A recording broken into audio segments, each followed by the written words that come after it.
नमस्कार दोस्तों, स्वागत है आप सभी का साइंस जर्नी में। दोस्तों, सैटरडे स्पेशल में आज हम फिर से आपके सामने हाज़िर हैं और आज हम आपके सामने लेकर आए हैं शकुड़ जातक कथा। इ इस जातक कथा सीरीज़ में हम ये देखेंगे कि किस तरह से बहुत सी कहानियाँ जो ऑलरेडी हम लोग सुन चुके हैं, ऑलरेडी डिफरेंट पर्सपेक्टिव से हमें बताया गया, सुनाया गया, पर हमें कभी ये नहीं बताया गया कि भाई साहब ये कहानियाँ तो जातकों की थीं और ऐसी कई सारी कहानियाँ हमने पहले से सुन रखी हैं। तो आज मैं जब आपको स्ट्रीम बताऊँगा, आपको भी एहसास होगा कि इस तरह की कहानियाँ आपको बताई गई, किस तरह से ये लोग बुद्धिज़्म के जो इतिहास है, उसको जानते थे, उसी कहानी को बदल के लिख देते थे, ताकि इसमें से बुद्ध और बुद्धिज़्म और ये कहानी बुद्धिज़्म की है, एक्चुअली इसका कोर कॉन्सेप्ट बुद्धिज़्म का है, वो गायब हो जाए। बिल्कुल हॉलीवुड फ़िल्मों की तरह, जैसे हॉलीवुड फ़िल्में जो बनती हैं, तो भारत में उसी से थीम कई सारी फ़िल्में थीम चुराई जाती हैं, उठाई जाती हैं, उसी को तोड़-मरोड़ के बॉलीवुडिया रंग दे के भारत में पेश कर दिया। यहाँ के लोग, "अरे वाह! बड़ा-बड़ा बढ़िया फ़िल्म था, बहुत बढ़िया फ़िल्म था।" कोरिया की फ़िल्में उठाई जाती हैं, पेश कर दी जाती हैं। जैसे सैयारा था, कोरिया शायद कोरियन फ़िल्म थी, वहाँ से उठा के कर दिया। तो ये शकुड़ जातक कथा क्या है, हम समय ना गँवाते हुए इसको समझते हैं। इससे आपको कुछ बहुत अच्छे बेहतरीन मैसेज भी जानने को मिलेंगे, एक्चुअल में ये क्या बताना चाह रहा है। तो चलिए हम पहले आप लोगों को लीगल डिस्क्लेमर दिखा देते हैं। ये लीगल डिस्क्लेमर है, जैसा कि आप जानते हैं यहाँ पे जो भी बातें होती हैं, जो भी प्रेज़ेंटेशन होती हैं, जो भी डिबेट्स होती हैं, इसका उद्देश्य साइंटिफ़िक टेम्परामेंट को एनकरेज करना है। जो कोई भी बाहर से आते हैं, जो डिबेट करने आते हैं, वो जो भी अपनी बातें रखते हैं, वो उनकी अपनी रिस्पॉन्सिबिलिटीज़ होती है।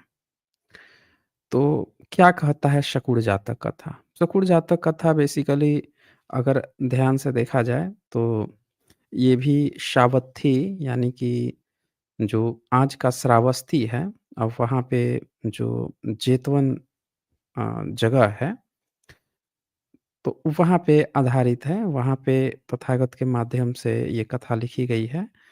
एक प्रसंग दिया गया है, उस प्रसंग को भी मैं आपको बताता हूँ, किस प्रसंग पर ये कहानी आती है और फिर उस प्रसंग को सॉल्व करने के लिए अतीत कथा बताई जाती है, किस तरह की घटना हुई थी, देन क्या वहाँ से सबक मिला।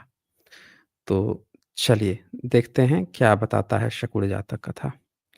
इसमें यह गाथा बुद्ध ने जैतून के विहार करते समय दग्ध पर्णशाला यानी कि एक कोई भिक्षु थे, उनका एक पर्णशाला था। पर्णशाला कहने का मतलब जिस कुटिया में, जिस झोपड़ी वगैरह या कुटिया बना के जहाँ पे वो रहते थे, उसकी बात चल रही है। दग्ध यानी कि जल गया था।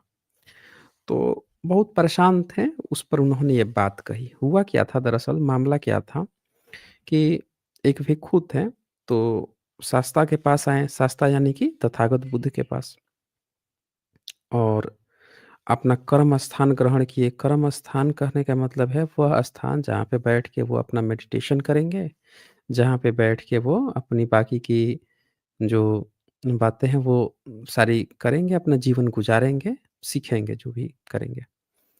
तो वहाँ पे क्या हुआ कि वहीं जो जेतवन था यानी सावत्थी जो जगह थी, श्रावस्ती जो जगह है, तो कोसल प्रांत के ही अगल-बगल थी, तो वहीं पे बगल में एक अरण्य था, यानी एक जंगल, एक वन था, वहीं बॉर्डर पे, बाउंड्री पे।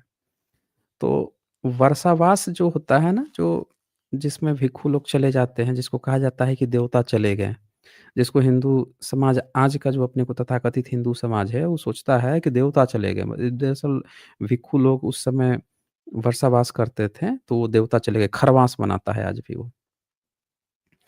तो उसके शुरुआत में ही पानी बरसने वाला था, तो उसके शुरुआत में ही वर्षावास के पहले ही उनके कुटिया में गर्मी थी, गर्मी का मौसम ही था और वो आग लग गई।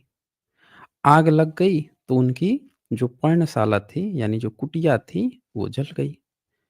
अब वो बेचारे कैसे रहते वहाँ पे? तो उन्होंने सोचा कि जो अगल-बगल के ग्रामीण लोग हैं, उनसे मैं हेल्प माँगता हूँ, वो हेल्प कर देंगे तो बात थोड़ी बन जाएगी।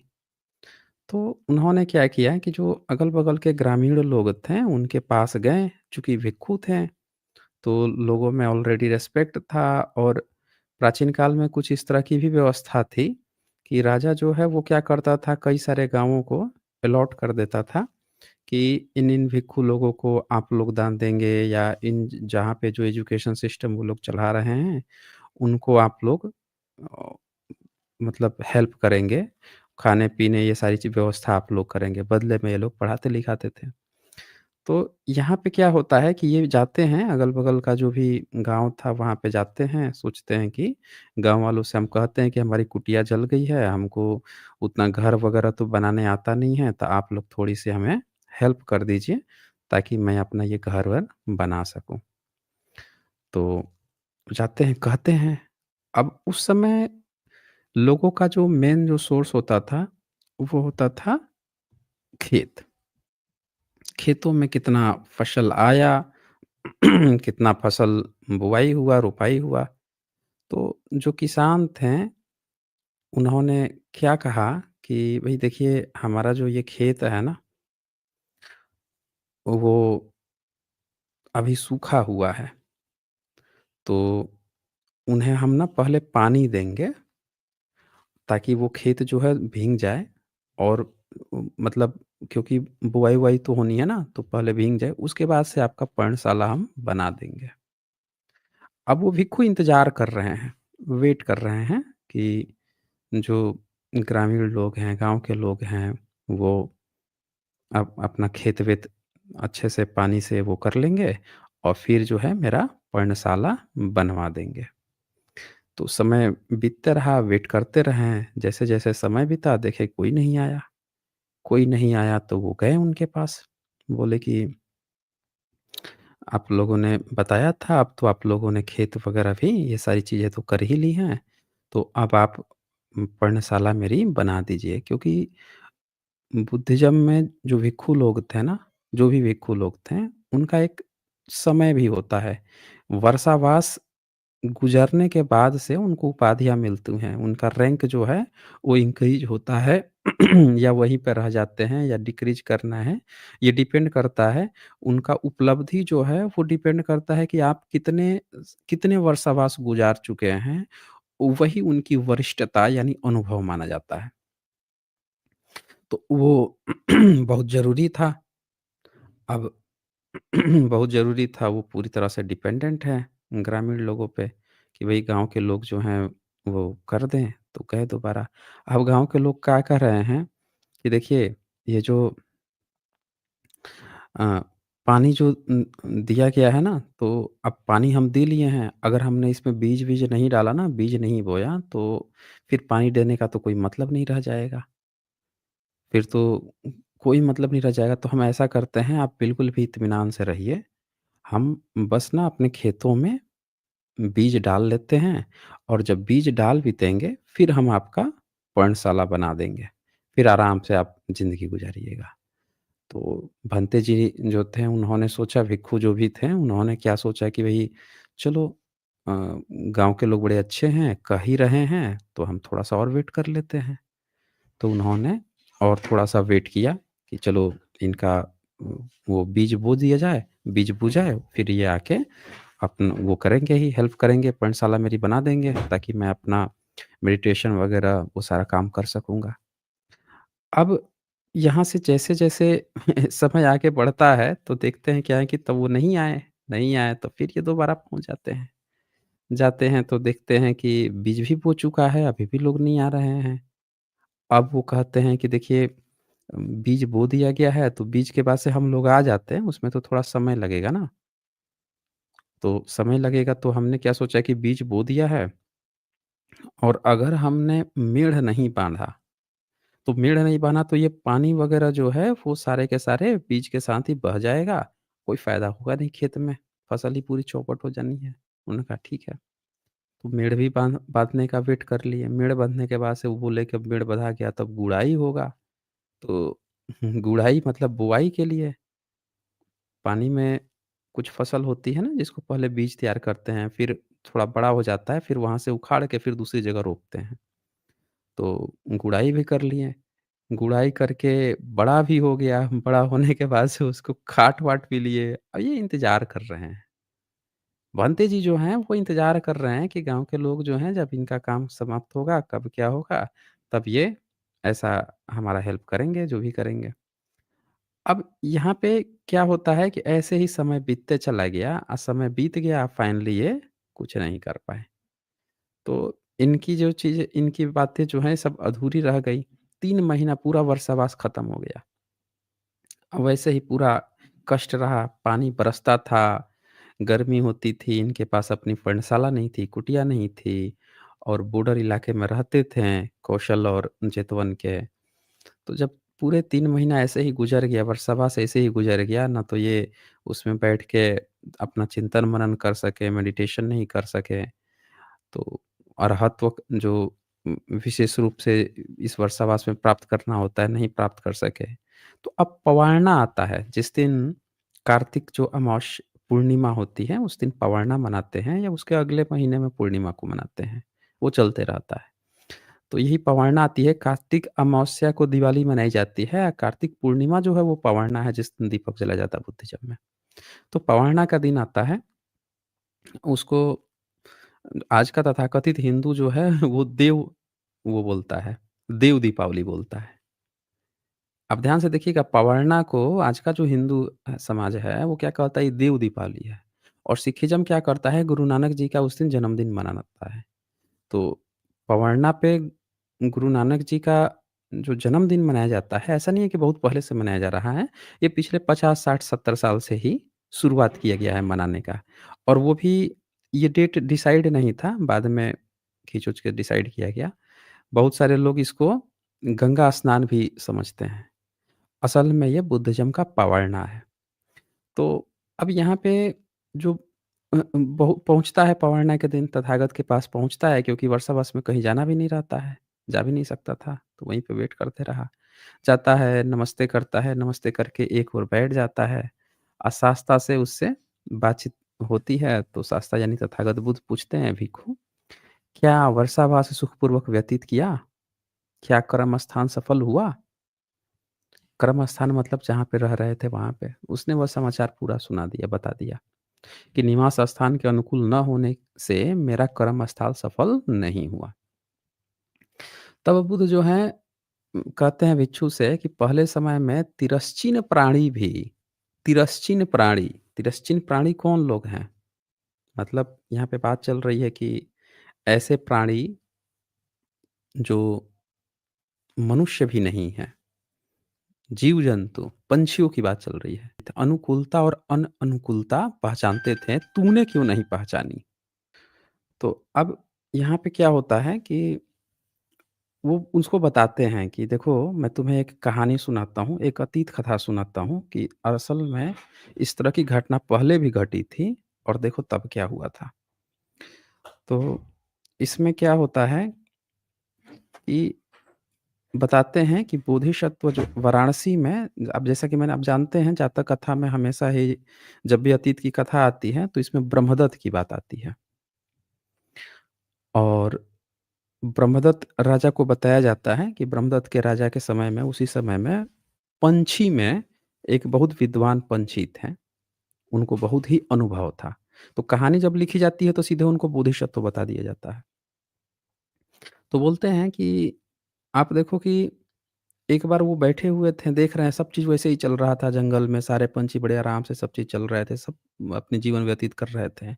एक दिन जो पंछी हैं, जो विद्वान पंछी थे, वो क्या देखते हैं कि एक पेड़ जो है, वृक्ष जो है, आपस में उनकी टहनियाँ रगड़ रही हैं और रगड़ रही हैं तो उनको समझ में आ गया कि रगड़ रही हैं यानी कि रगड़ने से आग पैदा होगा।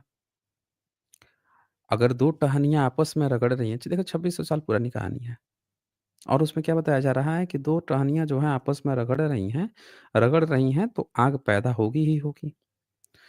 और जंगल में कैसे आग लग जाती है, ये आज तक बहुत सारे लोग नहीं जानते हैं कि कैसे आग लग जाती है। लेकिन अगर आप पूछते थे जैसे अमेज़न में आग लग गई, लोग पूछते थे कि कैसे आग लग गई? कैसे आग जंगल में कैसे? कोई ले जाके वहाँ पे क्या आग लगा दिया क्या? ये कर दिया क्या? लोगों को समझ में नहीं आता। तो मैं इसलिए कहता हूँ कि जातकों को पढ़ के जो जितने भी भारत के लोग थे, भारतीय थे, मूल निवासी जितने भी थे, एससी, एसटी, ओबीसी जो थे, वो लोग अपने हर एक ज्ञान-विज्ञान की यही बातें थी ना। आप पढ़ लोगे कि अप्सरा का पल्लू सरक गया, तो वो घड़े से वो पैदा हो गए, इससे आपका ज्ञानवर्धन नहीं होगा। नाक से निकल गया, मुँह से पैदा हो गया, इससे आपका ज्ञानवर्धन नहीं होगा। लेकिन ये जो कहानियाँ थी आपको मोरल वैल्यू जो देती थीं, आपको बताती थीं क्या चीज़ है एक्चुअल में वास्तविकता प्रैक्टिकल क्या चीज़ें थी, इससे ज्ञानवर्धन होता था। ये कहानियाँ लोगों में आदान-प्रदान होती थी, लोग सुनाते थे, बच्चों को बताते थे, तो उनका ज्ञानवर्धन होता था। ज्ञान का यही परिभाषा था। न कि ये नहीं कि तुम देखो वो अप्सरा थी तो वो था, तो वो आ गई उसका भंग कर दी, तो ये भंग करे तो बच्चा पैदा हो गया, गंधर्व विवाह हो गया, तो ये हो गया, वो हो गया। इससे आपका ज्ञानवर्धन नहीं हो रहा है। ये है आपका और फिर इसका कहा जा रहा है कि सुन लोगे तो कान में शीशा पिघला के डाल देंगे तो जीभ काट लेंगे। ये ज्ञानवर्धन था इससे? नहीं था। एक्चुअल में ये शिक्षाएँ थी, जो हम भूल गए। आज भी अगर आप भूलेंगे अपनी कहानियों पर वापस नहीं लौटते हैं, अपनी शिक्षाओं पे नहीं आते हैं, आपको झूठा कहानी हर जगह पे देखो महाभारत में जैसे अर्जुन चिड़िया के आँख देखता था वैसे आपको हर जगह रामायण महाभारत का एग्ज़ाम्पल दिया जाएगा। क्यों दिया जा रहा है? काल्पनिकता में क्यों घुसे? आपको जातकों का क्यों नहीं एग्ज़ाम्पल दिया जा रहा है? क्यों नहीं दिया जा रहा है? आपको ये बात समझना होगा कि अभी भी हमें हमारी एक्चुअल कहानियों से दूर किया जाता है ताकि हम जान ना सकें कि हमारे पुरखे क्या थे, हम कितने विद्वान थे, विद्वत एक्चुअल में विद्वता होती क्या है, हम ये जान ही ना सके परिभाषा। इसीलिए हमको हमेशा रामायण, महाभारत इनकी फर्जी जो कहानियाँ हैं, उससे एग्ज़ाम्पल देंगे ये। लेकिन हमें ये डेवलप करना होगा। हम जब एजुकेशन सिस्टम में अपने बच्चों को पढ़ाते हैं, अपने बच्चों को जब पढ़ाते हैं, तो हमें जातकों का एग्ज़ाम्पल देके जो हमारी विरासत है, इसको फिर से ज़िंदा करना होगा। तो वो जब देखते हैं कि रगड़ खाती है, इसमें से चूर्ण-सा निकल रहा है और इसी से धुआँ उठने लगा है।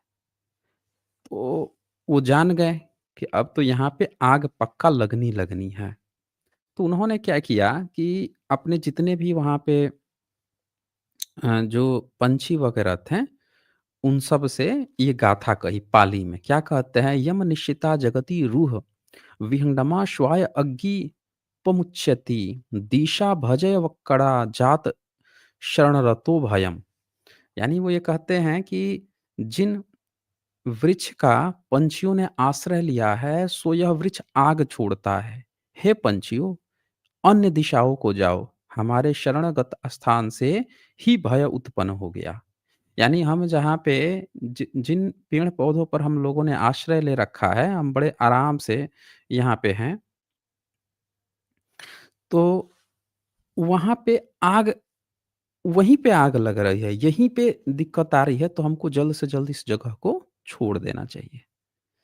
तो जब ये बात वो कहते हैं, तो वहाँ पे बहुत सारे लोग जो हैं, जो पंछीगण थे, अन्य पंछीगण, उसमें से बहुत सारे जो इन पर बिलीव करते थे, इनकी बात को मानते थे, इंटेलेक्चुअल मानते थे, वो इनकी बात पर मान लेते हैं और मान के वहाँ से चले जाते हैं। लेकिन वहाँ पे सारे लोग ये बात को नहीं मानते। कुछ लोगों को लगता है, "हैं! ये बोल दिए हम मान लेंगे, नहीं मानेंगे, क्या कर लेंगे? बहुत जानकार हैं ये बोल दिए तो हम लोग मान लेंगे।"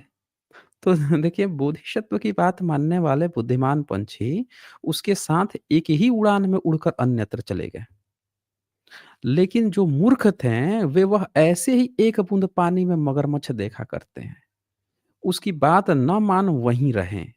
वो क्या सोच रहे हैं, अरे बड़ा मूर्ख आदमी है, पेड़ रगड़ रहा है तो आग लग जाएगा, कहाँ नहीं गड़ रहा है। एक बूंद पानी देख लिया तो बोल दिया कि मगरमच्छ आ गया। हैं?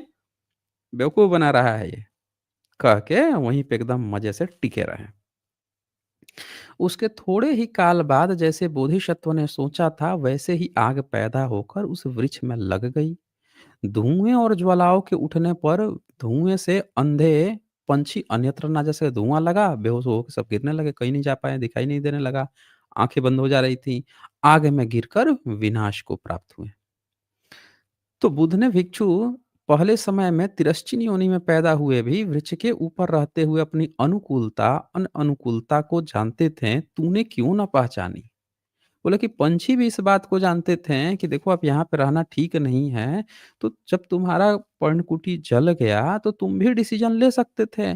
तुम दूसरों के भरोसे क्यों बैठे रहे कि वो आएँगे, बनाएँगे, वो सब टाइम काटते रहें? वो टाइम काटते रहें। खेत में होगा, ये होगा, वो होगा।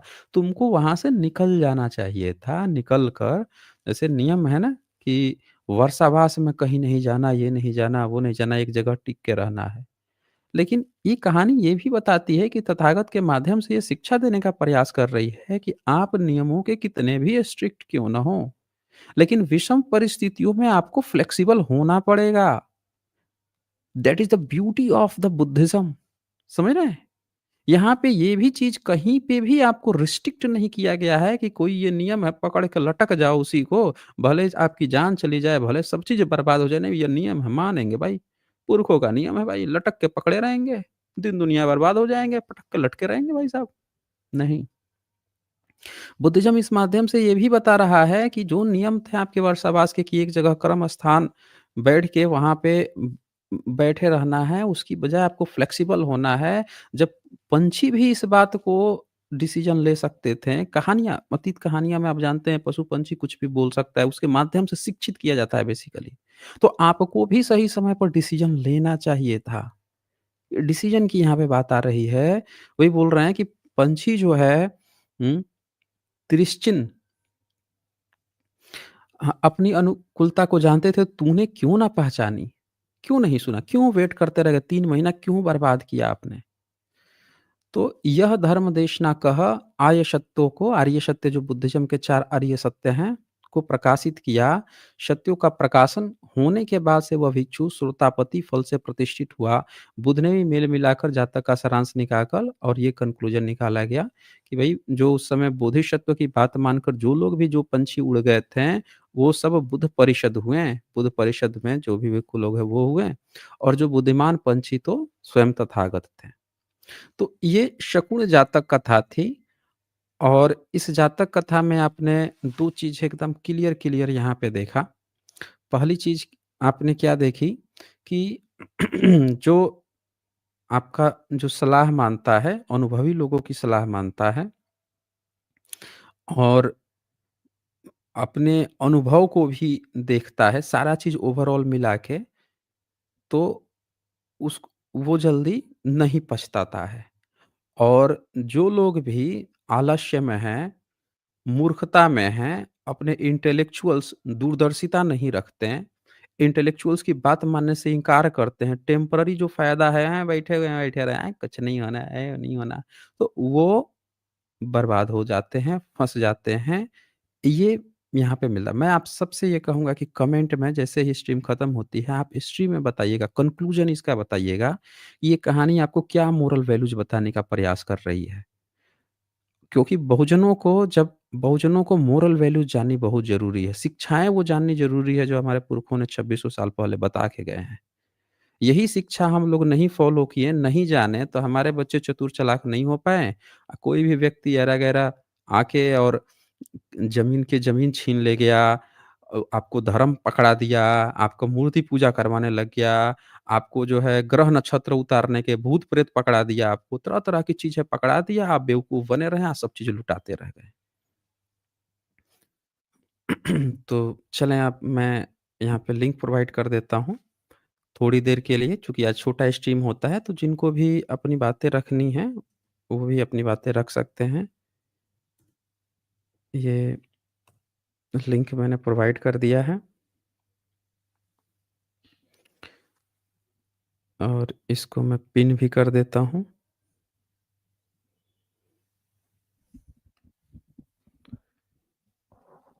यहाँ कुछ सुपर चैट्स आए हैं, वो तब तक हम देख लेते हैं। समाधान ताज ने लिखते हैं, एसजे सर जी जय भीम नमो बुद्धाय। हाँ जी, आपको भी। और फिर यहाँ पे रविंद्र कुमार जी का यहाँ सुपर स्टिकर है, शुक्रिया जी आपको। फिर यहाँ पे गिरजा शंकर मौर्य जी का भी सुपर स्टिकर है और फिर यहाँ पे शव्य सत्ता सुखिता होंतु जी का भी सुपर स्टिकर है। बहुत-बहुत शुक्रिया आप लोगों का। तो चलें देखें कौन आए हैं यहाँ पे। ये आए हैं माता प्रसाद। हाँ जी, माता प्रसाद जी, बताएँ क्या कहना चाहते हैं? जय भीम नमस्कार सर। हाँ जी, जय भीम, नमो बुद्धाय। जी, बताइए। बस सर इतना ही आपसे बात कर रहा था सर, और भी बात करनी बात। आपकी आवाज़ क्लियर नहीं आ रही है। सर इतना ही बात साउंड करना था, और किस आगे बात करेंगे, जय भीम नमो बुद्धाय। अच्छा जी, ओके, ओके। जय भीम, नमो बुद्धाय जी। चलिए, आगे बढ़ते हैं। देखिए दोस्तों, एक चीज़ हमें अच्छी तरह से समझना चाहिए। बहुत अच्छे से हमें ये बात समझने की ज़रूरत है कि हमारा जो इतिहास है और 2 फैक्ट है। एक बहुजन समाज बहुत पीछे है, संसाधनों के मामले में, एजुकेशन के मामले में, प्रतिनिधित्व के मामले में, हर एक चीज़ में बहुत पीछे है। और एक दूसरा पॉइंट यहाँ पे हमें ये समझना है कि हम क्या स्टेप्स उठा रहे हैं इसके लिए। 2 चीज़ समझनी ज़रूरी है। मास पब्लिक जो है, जो इस चीज़ से पीड़ित है, क्या वो ये समझ भी पा रही है कि वो पीड़ित है? और अगर वो नहीं समझ पा रही है पीड़ित है, तो फिर वो ये कैसे समझ पा रही है, उसको वो फिर कौन समझा ले जा रहा है कि आपके लिए ये चीज़ ज़रूरी है, धर्म ज़रूरी है, धार्मिकता ज़रूरी है, हिंदू-मुसलमान ज़रूरी है। कोई न कोई तो समझाने वाला है, समझा रहा है।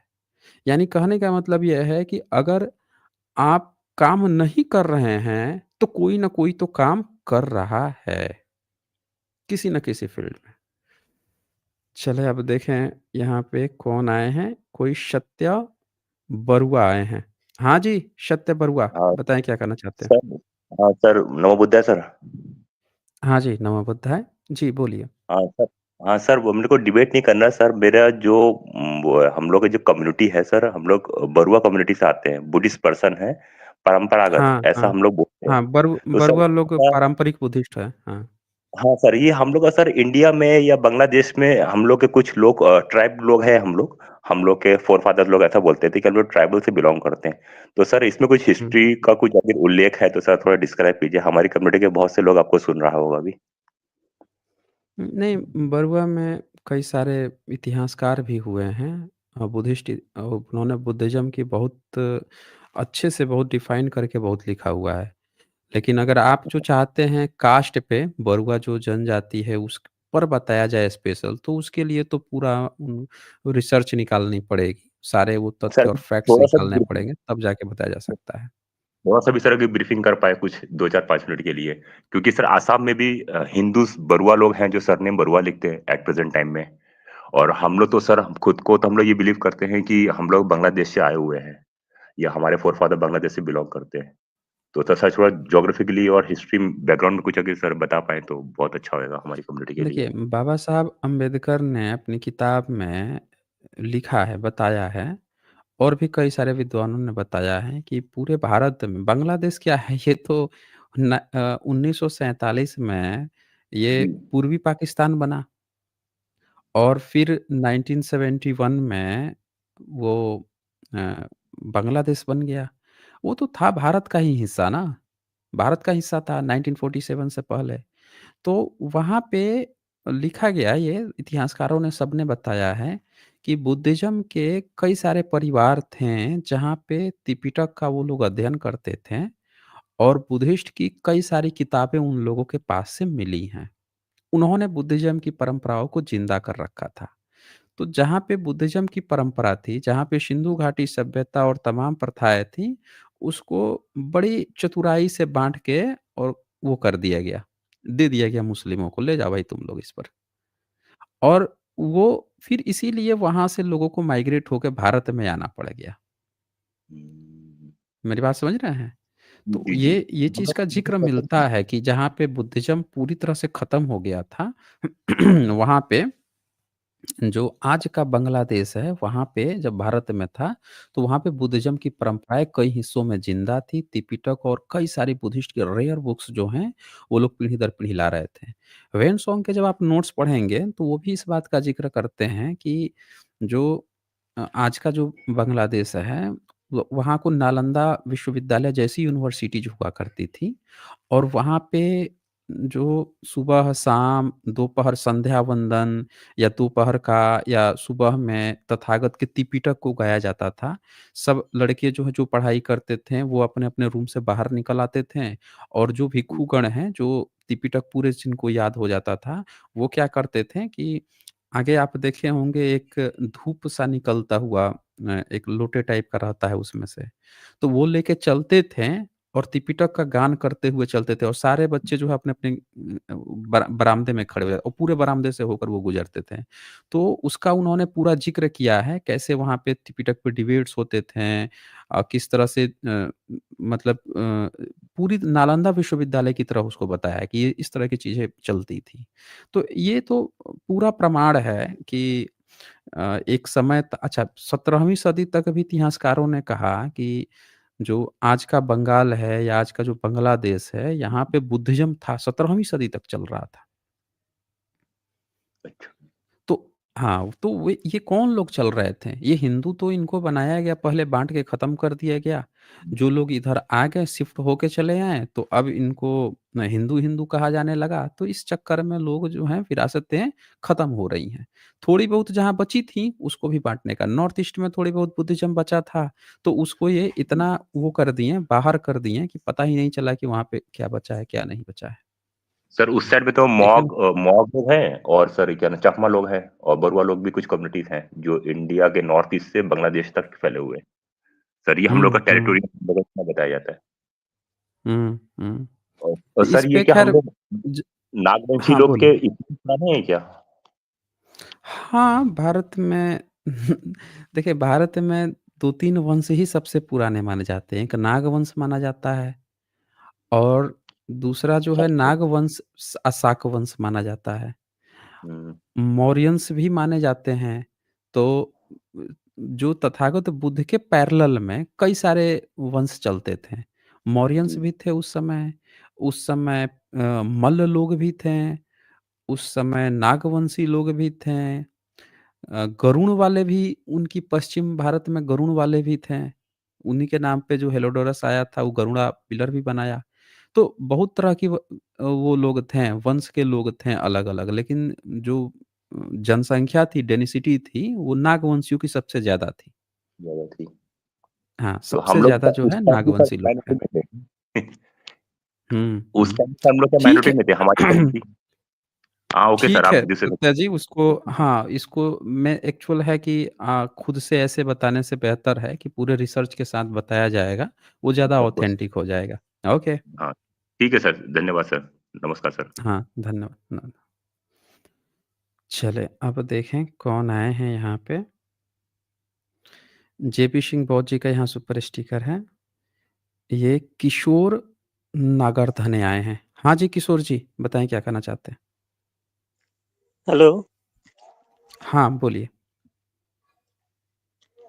हाँ जी, क्या कुछ आप हमें अपने सुन बारे पा में रहे हैं? जी हाँ। हाँ, बोलिए। जी, आपकी स्ट्रीम सुन रहा हूँ मैं 2-1 साल हो गए।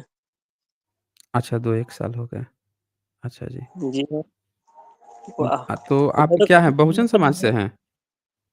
नहीं, मैं किशोर नगर माली, फुलमाली कहते हैं हम एमपी में बालाहाट जिले से। अच्छा, मतलब आप जो है ज्योतिराव फूले जी के उससे हैं, विरासत से हैं। जी, जी, जी, माली। हाँ, तो ज्योतिराव फूले जी जो हैं, उनकी विरासत से पढ़ा है आपने ज्योतिराव फूले जी को? जी, पढ़ा हूँ जी उनकी गुलामगिरी वगैरह, बुद्ध हाँ, का धम्म पढ़ा गुलामगिरी। हूँ, हाँ, हाँ। बुद्ध का धम्म भी पढ़ा हूँ अच्छा। और वगैरह ऐसी बहुत सी चीज़ें हुँ। पढ़ा हूँ सर जी। अच्छा जी, मैंने बहुत बढ़िया। अपने यहाँ पे पूरी फ़ोटो भी लगा दिया हूँ यहाँ पे, ले यूनिवर्सिटी अच्छा, पे। बहुत बढ़िया, बहुत बढ़िया। ये तो पूरा सम्राट अशोक अरे वाह, वाह, वाह! बहुत बढ़िया। सारे बहुजन महापुरुषों का आपने लगाया हुआ है। जी, पहले मैं भी तो हुँ। हनुमान भक्त ही था, लेकिन जब से आपको सुना ना पूरा परिवर्तन आ गया अपने में। अच्छा जी, बहुत बढ़िया। जी, अपना क्या है खेती-बाड़ी का काम है, ट्रैक्टर भी 2 मेरे पास लेबर हुँ, लोग भी मेरे समझ उनको भी अच्छा। बताता हूँ आपकी स्ट्रीम हुँ, हुँ, सुन बहुत लेकिन बढ़िया। समझ में समझ में जो धीरे-धीरे आएगा, लोगों को धीरे-धीरे समझ में आएगा। समझ में अचानक से कोई चीज़ नहीं होती ना, Rome was not built in day. हुँ, वही बताता हूँ सर जी उनको कि कोई आत्मा परमात्मा कुछ नहीं होती। हुँ, इंसान पर विचारों का परिवर्तन ही इंसान का पूर्ण जन्म है। सब हुँ, ऐसे लोगों को लेकिन समझेंगे धीरे-धीरे, अपना काम है समझाने हुँ। का। हाँ जी, अपना काम करते जाना है, अपना काम करते जाना है और बाकी दुनिया को आज का जातक कथा देखा ना, बोधिसत्व क्या बताया गया कि उन्होंने अपना काम बता दिया कि देख भाई आग लग रही है, उड़ जाओ, जो मान गया उड़ मैं लिया, सर पूरी वो बच गया। हुँ, जो जी नहीं सर, माना वो जल के खत्म हो गया। बाबा साहब यही बोल हर के हफ्ते गए थे। हाँ, बोलिए। जी, जी मैं हर हफ्ते सुनते रहता हूँ आपकी जातक कथा, एक भी मिस हुँ, नहीं होती बहुत मेरे बढ़िया, से। बहुत बढ़िया, जी, बहुत बढ़िया। और अपने मैं भी अपने यहाँ से जो भी थे महापुरुषों को तो मानते हैं हम, पूरे देवी-देवता का सब बाइकआउट कर दिए हैं। हुँ, हुँ। हुँ, हुँ।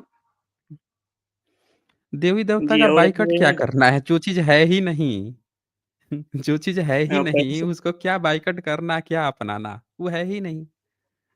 तो पहले जब ज्ञान नहीं था तो करते थे ना सर। कोई भी हाँ, इंसान किसी जो ने करता हमें हाँ, मतलब ये वैसी बात हो गई कि आपको जाना है, रास्ते से जा रहे हैं, कहीं पे आपको पता है कि वहाँ पे हमको पहुँचना है। किसी ने आपको आपने किसी से रास्ता पूछा कि भई वहाँ पे हमको जाना है, रास्ता किधर है? उसने आपको उल्टा रास्ता पकड़ा दिया, आप उल्टे रास्ते में घूम रहे हैं भाई, घूमे जा रहे हैं, घूमे जा रहे हैं। भगवान से नहीं मिल रहे हैं जी, तो आप उल्टे आप क्या सोच रहे हैं कि आप सही रास्ते में जा रहे हैं और आप जी, आपको उसने उल्टा रास्ता पकड़ा दिया, आप उस रास्ते में घूमे जा रहे हैं खुश भी हैं, मज़े में हैं एकदम कि नहीं, नहीं हम तो सही रास्ते में हैं भाई साहब। क्योंकि आप हुँ, डेस्टिनेशन पे पहुँचे नहीं ना, डेस्टिनेशन पे तो पहुँचना है नहीं, रास्ते में ही हैं, भटके हुए हैं। तो यही चीज़ें हैं। ठीक है, किशोर जी, ओके। जी, ओके जी। हाँ, अच्छा इसके बाद से यहाँ पे गौतम डेंडे जी का यहाँ पे मेंबरशिप है, शुक्रिया जी आपको।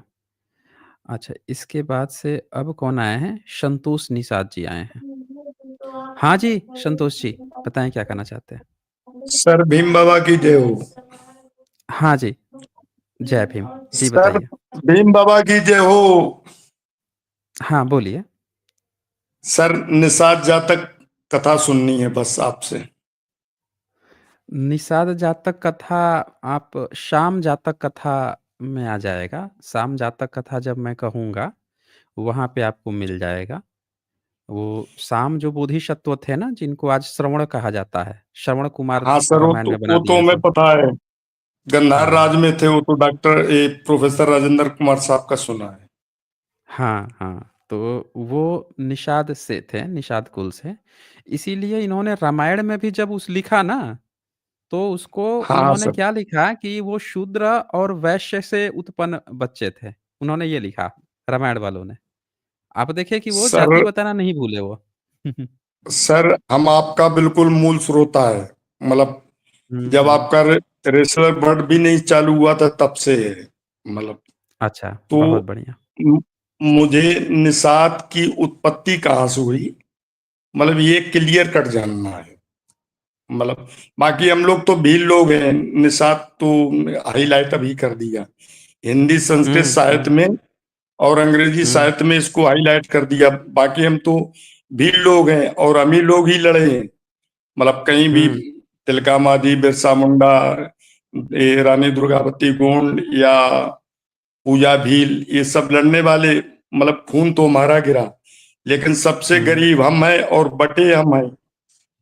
हुँ, और ये जो कोलिये राजवंश के ही हम लोग 8 भाग हैं, जिसको बाबा साहब ने लिख के रखा है।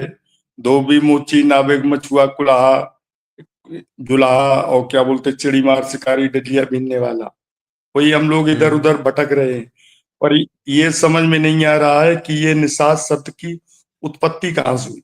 काफी इतिहास पढ़ा, मतलब हुँ, हुँ। ये तो ये थोड़ा आपसे ज्यादा विद्वान तो मुझे कोई लगा नहीं, नहीं, तो निषाद मैंने शब्द का सोचा आपसे इस पूछा समय जाए। ज़िक्र हुआ है, लेकिन निषाद नाम जो आया है, वो जातकों में आया है। जातक कथा में आया है और ये आया है कि वो बोधिसत्व थे। यानी कि उस समय कोई भी जाति-पाति नहीं थी। बुद्धिज़्म जो था वो उसमें तो कोई सर कहीं नहीं जाति-पाति थी, नहीं वो थी। तो। हाँ, हाँ नहीं हाँ थी। तो अब हमें 2 ही चीज़ है ना हमारे पास। एक तो कि भई उस समय जाति-पाति नहीं थी, ये पूरी दुनिया मानती है। पूरी हाँ दुनिया सर। मानती है और यही इतिहास है। अब बात ये है कि जिसने जाति बनाया तो किसने अपने नीचे कहा क्योंकि बुद्धिज़्म में तो इक्वालिटी है, बोधिसत्व है यानी कि इक्वल हैं, वैल्यू भी ज़्यादा है। तो फिर नीचा किसने दिखाया? नीचा किसने अपने साहित्य में नीचा दिखाया? एक ने तो बहुत ज़्यादा वैल्यू दी कि बोधिसत्व बना दिया। तो अब हम हाँ दूसरी हाँ किताब देखते हैं ब्रह्मनिज़्म की, तो वो उसका महाभारत में क्या कर रहा है वो महाभारत में? डाउन कर रहा है एकलव्य को। भील, निषाद पुत्र कह के अंगूठा काट रहा है, फिर कभी काला कह दे रहा है, कभी कह रहा है कि नहाया नहीं है, गंदा है, फिर कह रहा है कि भील है तो हम इसको एजुकेशन नहीं देंगे, निषाद है तो हम इसको पढ़ाएँगे नहीं, अंगूठा भी काट लिया खुद से वो मेहनत करके आगे बढ़ा तो। तो अब देखें साहित्य दोनों के हैं। एक का आर्कियोलॉजिकल भी सबूत मिल गया। वेन सॉन्ग लिखते हैं कि भई हमने तो शाम बोधिसत्व हैं, उनका स्तूप बने हुए देखा था। खूब बड़ा-सा स्तूप था, सब लोग जाते थे वहाँ पे गंधारा में वो करने के लिए, 7वीं सदी तक भी स्तूप था। तो ये सवाल ये है कि इन लोगों ने फिर नीचा कब दिखाया? हाँ सर, और यही देखिए जानना, बस बस हाँ। बस मतलब यही जानना है, चूंकि मतलब जब तक हुँ, ये हम लोग ये नहीं जान पाएंगे ना, हुँ, तो हुँ, फिर मतलब काम काम नहीं चलेगा। और इन्होंने सर एक किताब लिखी है, वैदिक एवं ब्राह्मणी धर्म। ये हुँ, अयोध्या जी विश्वविद्यालय में चलती है। इनके लेखक हैं पंडित श्रीकांत पाठक, एमए पीएचडी। ये लिखते हैं, निग्रोटो के पश्चात भारत में जिस सभ्यता का आगमन हुआ उसे निषाद सभ्यता के नाम से अभिहित किया जाता है। और विश्वविद्यालय अयोध्या जी में बीए में चलती है, स्नातक में। मतलब ये इन्होंने लिख के रखा है। देखिए ये असल में क्या है ना कि अंग्रेज़ों के समय में ना वो जाति खोजना शुरू किए थे। तो वहाँ पे गड़बड़ बस ये हो गई थी कि ये लोग ना वैदिक करना शुरू कर दिए, वहीं से सारा गेम फँस गया। क्योंकि इनका जो साहित्य है वैदिक साहित्य, उस साहित्य में तो हमेशा ही निषाद को नीचे दिखा रहे हैं। आप रामायण को पढ़िए, वाल्मीकि रामायण को। उसमें हाँ निषाद जो हैं, उनको कैसे दिखाया जा रहा है कि निषाद जैसे राम आता है, जैसे भरत आता है, तुरंत जाके हाथ जोड़ के खड़े हो जा रहे हैं। मतलब नहीं नहीं सर, आप दे नहीं नहीं सर, सर एक सेकंड। हाँ, ये तो हम सब हुँ। पढ़ा, हम इनमें बातें नहीं करना चाहते हैं। मतलब हम तो नहीं, नहीं, नहीं, सिर्फ इतिहास को हम लेके। हम आपको मतलब वही मैं आपको बता रहा हूँ कि जो ये सर मैं वैदिक वाला आपका बोल रहे हैं मूल ना कि चेला, वैदिक से सर नहीं, नहीं, सर मैं एक आपकी सेकंड, बात समझ रहा हूँ। हुँ, मैं आपका मूल चेला हूं, मैं मटकता नहीं। एक दूसरी किताब है, भील भाषा हुँ, संस्कृत। उसमें हुँ, डॉक्टर हुँ, नेमीचंद जैन लिखते हैं कि जो हुँ, प्रोटो ऑस्ट्रेलाइड है उसी को नाग और निषाद कहा गया है। मतलब हुँ, सवाल ये, जो डॉक्टर नेमीचंद जैन है ना, भील भाषा हुँ, हुँ, संस्कृत में वो लिखते हैं जो प्रोटो ऑस्ट्रेलाइड है उसी को बौद्ध साहित्य में नाग कहा गया है, और हिंदी और संस्कृत साहित्य में निषाद कहा गया है। मतलब हुँ, ये जो डॉक्टर ने भी चंद जैन लिखते। और मेरा भी मानना है कि निषाद के 6-7 नाम है, नाग, निषाद, कोल, भील, गोंड, संथाल, द्राविड़ियन, ये सब एक ही आदमी के पर्यायवाची नाम है। और इसकी ही जितनी SC ST OBC जातियां हैं, सारी तो यही हैं। हुँ। हाँ हाँ देखिए सर, अभी आप बोले। प्रोटो ऑस्ट्रेलियाइड जो है ना, उसको इन लोगों का जब आप थियरी पढ़ेंगे, तो मानते हैं कि 10,000 साल पहले आज से, जो ऑस्ट्रेलिया रूट से होते हुए, नॉर्थ ईस्ट होते हुए, चाइना नॉर्थ ईस्ट जो है इंडिया का, उधर से होते हुए भारत में घुसे हैं, उनको ये प्रोटो ऑस्ट्रेलाइड कहते हैं। ये जो आपको प्रोटो ऑस्ट्रेलाइड में डाल रहे हैं ना, ये पूरा सीरीज़ जैसे इनको ये अपना सीरीज़ ले जाते हैं यूरेशिया में, पश्चिम भारत से ये घुसे हैं। आप प्रोटो हाँ हाँ एस्ट्रोलाइड सर। ये क्या क्या बताने की कोशिश कर रहे हैं कि ऑस्ट्रेलिया साइड से होते हुए आए और वो फिर क्या आपको दिखाएँगे कि इसीलिए ये लोग थोड़े गोरे होते हैं क्योंकि ये भी उधर से आए हुए हैं। आप पूरा देखेंगे ना इनका, पढ़ेंगे प्रोटोस्लाइड ये कहते किसको हैं, तब आपको पता चलेगा कि वो बेसिकली प्रोटोस्लाइड में इस तरह से लेके जा रहे हैं विदेशी दिखाने के लिए कि ये भी 10-12 हज़ार साल पहले भारत में आए हुए हैं। हाँ हाँ हाँ संथाल हाँ से सर। लेके भाषा शब्दावली जो है उसको लेके तो ये बहुत वो है। मैं आपको निषाद जाति का वो करूँगा, निकालूँगा उसमें और फिर मैं आपको बताऊँगा जेनेटिक स्टडी के भी आधार पे और साहित्य क्या कहते हैं प्राचीन उनके आधार पे। लेकिन एक चीज़ तो एकदम क्लियर है कि ये लोगों ने 7वीं सदी तक निषाद जो हैं वो इक्वल रैंक में थे भारत के, हाँ इक्वल हाँ रैंक सर में थे। बिल्कुल। और हाँ सर। इन्होंने अपने जब साहित्य लिखे हैं तो डाउनग्रेड किया क्योंकि इनको असल में जितनी भी मेहनत कश जातियां हैं जो मेहनत करती हैं उनको नीच जातीय बोलते हैं। इनका साहित्य जो है मेहनत कश जातियों को नीचा कहता है और बैठ के खैरात फ्री में खाता है वो सबसे ऊंचा जाति कहलाता है। हाँ हाँ सर, यही मतलब थोड़ा मुझे अब चूंकि जानना था, चूंकि हम राजेंद्र प्रसाद साहब को, राजीव पटेल साहब को, इनको सबको, ये आपको मतलब बहुत ढंग से सुनते हैं हम 100% हम्म अवकाश प्राप्त सैनिक हैं और 100% हम्म डिसबेल्ट हैं, तो मेरे पास तो कोई काम ही नहीं है। मतलब सही पूछा जाए तो मेरे पास कोई काम नहीं है। लेकिन अब चूंकि हम लाइक कमेंट बहुत कम करते हैं, सिर्फ पढ़ते हैं, हम्म तो उनमें हम्म में से किसी को ज्यादा टाइम नहीं मिलता। बाकी जिसके पास में टाइम ही टाइम हो और क्या बोलते बेड ही बेड हो, तो फिर उसको क्या सुनना। आपका तो हम हम्म 100% नहीं तो 80% तो सुनते ही है। मतलब ये बात है। हम्म। ठीक है, ठीक है, मैं ठीक है सर, करूँगा थोड़ा कोशिश करना। तो मैं हाँ हाँ, फिर मैं उसमें डिटेल्स में बताऊँगा। ओके, ठीक सर। ठीक। चलिए आगे बढ़ते हैं और गुरु हंसदा जी ने मेंबरशिप लिया है, शुक्रिया जी आपको। फिर यहाँ पे अ, एनपी रत्नेश जी ने मेंबरशिप लिया है, आपको भी शुक्रिया। और शनि राव बुद्धा यहाँ लिखते हैं साइंस जर्नी सर इतना बारीक से बताते हैं कि दिमाग में बैठ जाता है। सर जी पूरे सबूत के साथ बताते हैं। जय भीम, नमो बुद्धाय सर जी। शुक्रिया जी आपको। अच्छा चलिए अब देखें कौन आए हैं। यहाँ पे कोई राजू आए हैं। हाँ जी, राजू जी बताएं क्या कहना चाहते हैं? अपनी माइक अनम्यूट कीजिए। माइक अपनी अनम्यूट करें। माइक आपका म्यूट है। हेलो। हाँ, हाँ बोलिए। सर जय भीम सर। हाँ, हाँ, जय भीम। जी बताइए। सर मैं पश्चिम बंगाल से बोल रहा हूँ। ओके। तो कुछ बातें जैसे हम सुनते हैं बहुत दिन से आपको, दो हुँ, बात हुँ, तो हुँ। आपको थोड़ा हम सुधारना चाहते हैं। पहले बात तो ओके। यह है कि जोगेन जोगेन मंडल जो है वो हुँ, हुँ। नवशूद्र कास्ट का होता है। इसका पुराना नाम है चंडाल। ओके। और ये जो एस के विश्वास, सपन कुमार विश्वास के बार नाम आप बोलते हैं ना बार बार, ये बाबा साहेब के बारे में बंगाल में आके जहर उगलता है। हम कई बार कौन सुना है इनके, विश्वास? हम लोग जा कौन सपन कौन कुमार विश्वास? विश्वास, एस के विश्वास बोल अच्छा के नाम के सपन एक कुमार। आदमी। हाँ हाँ। अच्छा, ओके। थोड़ा आप इसके बारे में डिटेल जानिएगा। ये बाबा साहेब के हुँ, हुँ। जहाँ जहाँ होता है इसका कोई स्पीच होता है तो वो जहर उगलता है हुँ, बाबा हुँ। साहेब के बारे में। तो ये सपन ये कुमार बात विश्वास कौन है? वो लेखक जो लेखक है वही हैं क्या? वो ही है, एक इसके अलावा नहीं अच्छा। है। ये अपने आप को बोलता है कि हम हुँ, आईपीएस है, लेकिन वो आईपीएस भी नहीं है और ये भी नहीं है, आईएएस भी नहीं है। वो कोई सेंट्रल का कोई अच्छा। बड़ा पोस्ट में नौकरी में करता था, लेकिन यही एक नाम के हुँ, बंगाल में मतलब जो ये है यही है, और तो है नहीं उतना।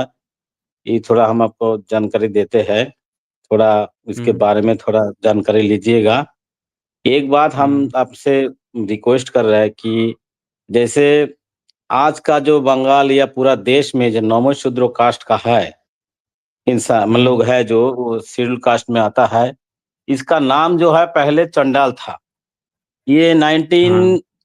1900 मतलब 1 और मतलब 1 से 11 के बीच में अब रिजली का जो मतलब ये है जनगणना है हुँ, 1890 मतलब 2 में, उसमें चंडाल भी हुँ, लिखा है।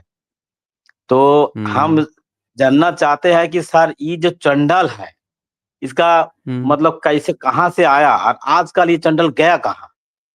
साउथ के हम जो मतलब जो इंडिया के जो हर स्टेट के जो एससी एसटी का जो लिस्ट देखते हैं, साउथ के 2-4 हुँ, स्टेट में लिखा है चंडाल जैसा, लेकिन हमको मालूम नहीं वो चंडाल है कि नहीं है।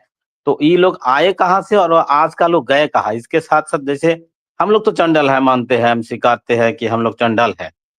बहुत सारे नमस्ते लोग तो इसको मानता भी नहीं है, ठीक है? तो इसके बारे में थोड़ा हम लोग एक एक बार स्टीम कीजिए। और एक बात सही है कि जैसे हिंदी में कई सारे लोग आजकल मतलब ये जो हमारे जो पुरखों के बारे में बताते हैं, बंगाल में इसके बारे में रिसर्च बहुत कम है। हुँ, हुँ। हेलो? तो हाँ, हाँ, बोलिए।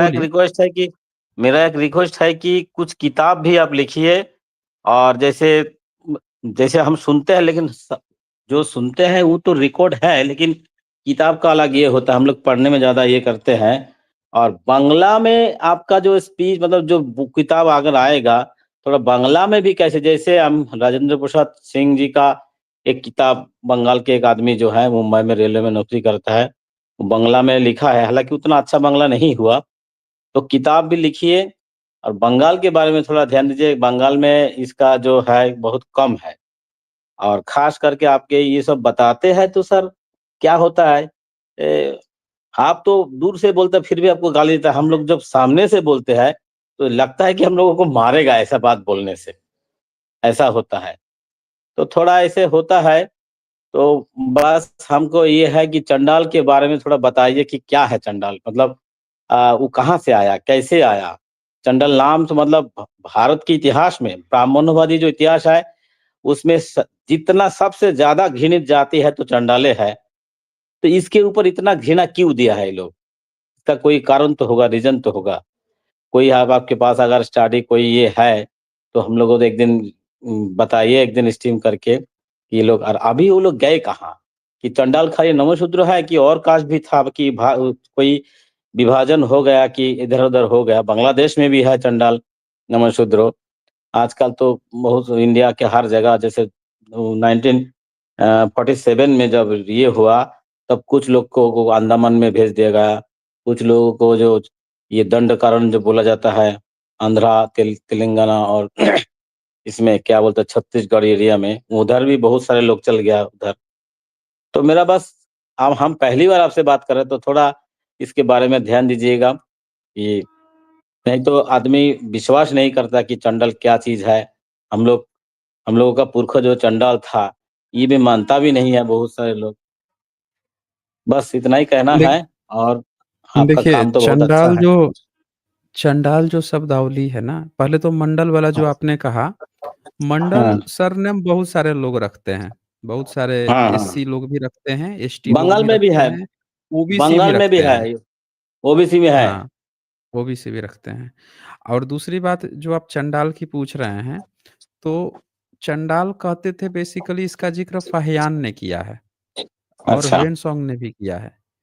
तो अच्छा, ह्वेन-सॉन्ग के नोट्स में ये मिलता है कि सम्राट अशोक के जो बेटे थे, कुणाल, अच्छा, अच्छा, तो वो चंडाल को बुलाते हैं अपना आँख निकलवाने के लिए। अच्छा, कहते हैं मेरा आँख निकाल दो, उनकी माता से कुछ प्रॉब्लम हुई थी, तो उस कारण से अपना आँख निकलवाते हैं। फिर बाद में उनका आँख जो है सफल ऑपरेशन होके सही भी होता है, वो भी चंडाल भी करता है। तो उससे ये अच्छा, पता चलता है कि चंडाल जो हैं, इन मामलों में तो एक्सपर्ट थे, अच्छा, सर्जरी वगैरह में। एक दूसरा अच्छा, जो रेफ़रेंस मिलता है फाहियान का, तो उससे ये पता चलता है, वो बोलता है कि जो लोग भी चोरी करते थे, डकैती करते थे बार-बार, तो राजा क्या करता था कि वैसे लोगों को पकड़ता था, पकड़ के शहर से बाहर कर देता था। अच्छा, कहता था कि तुम लोगों को शहर में रहने का अधिकार नहीं है।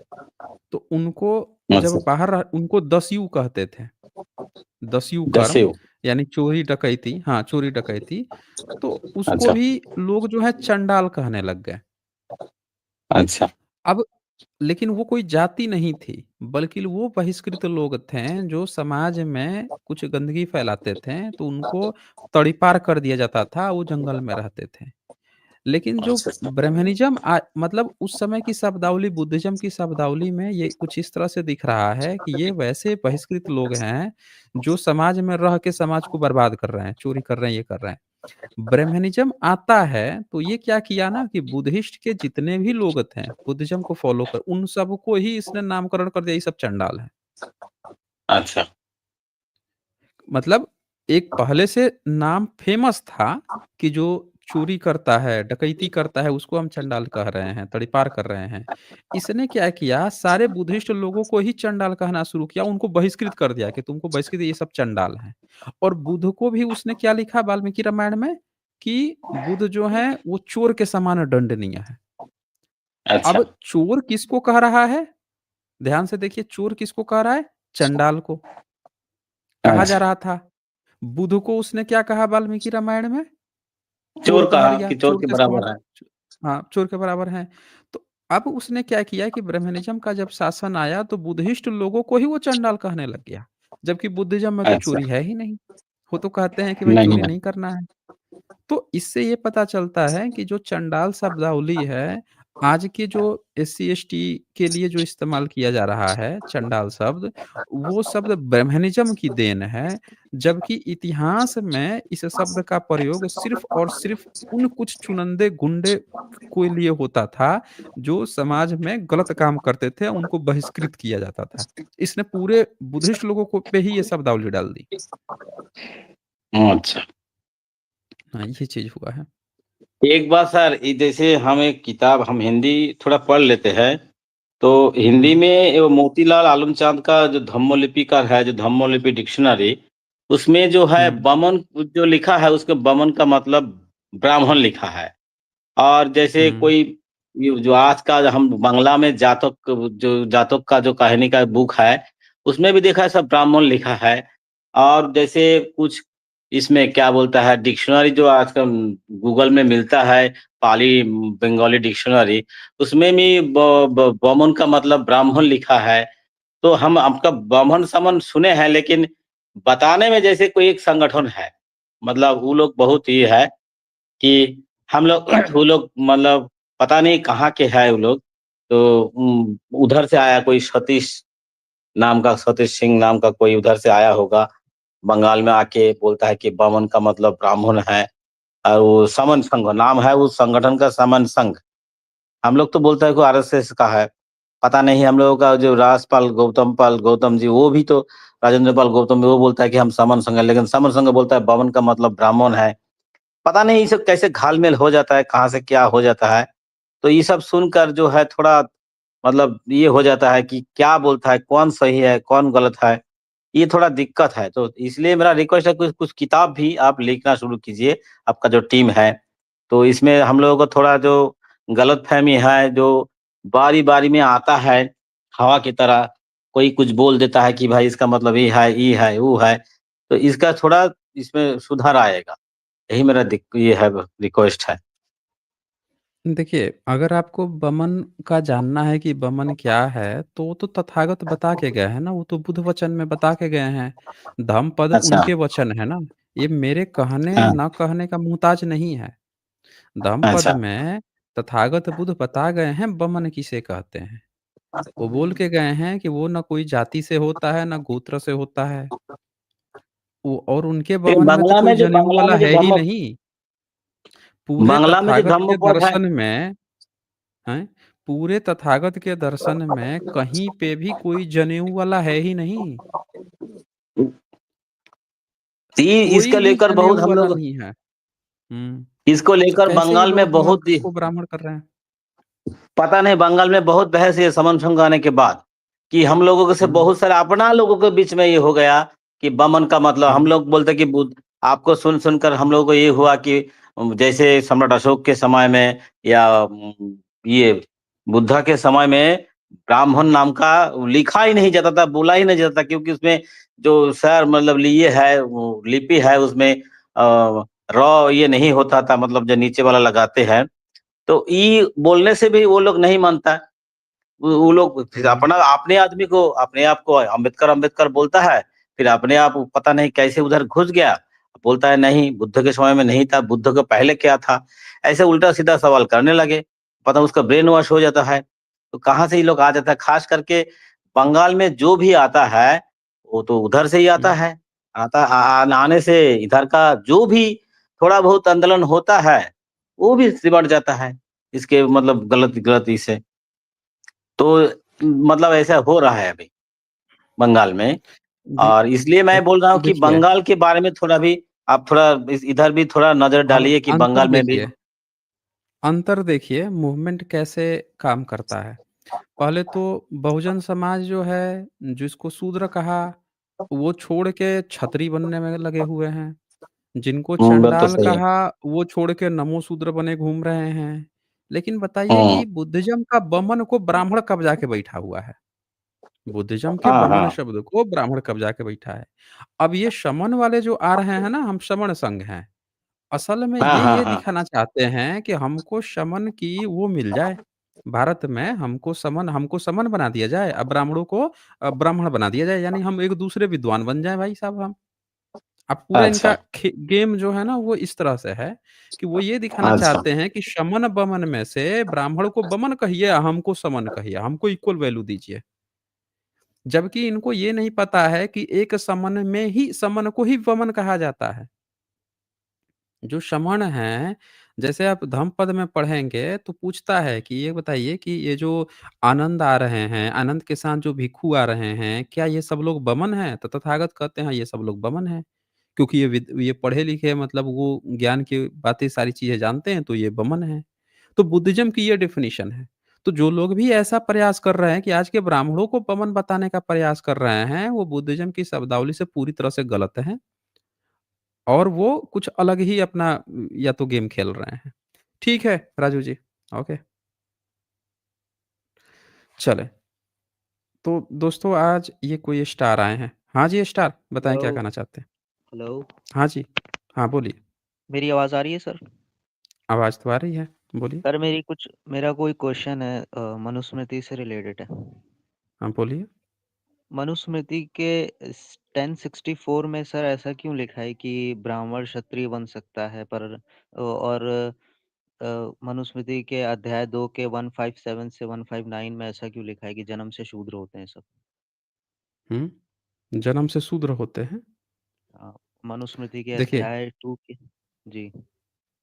सबसे पहले आप जाइए मनुस्मृति चैप्टर आपने कौन-सा बताया? 10 का 65 64 सिक्स 64 ठीक है, एक बार ओपन कर लेते हैं। इस पर तो मैं बहुत बार बता चुका हूँ, पूरी तरह से क्लियरफाई ये फेक न्यूज़ फैलाया था आर्य समाज ने। आर्य समाज के मूल शंकर जो त्रिवेदी थे ना, उन्होंने एक फेक न्यूज़ फैलाई थी तब से ये फेक न्यूज़ आज तक चल रहा है।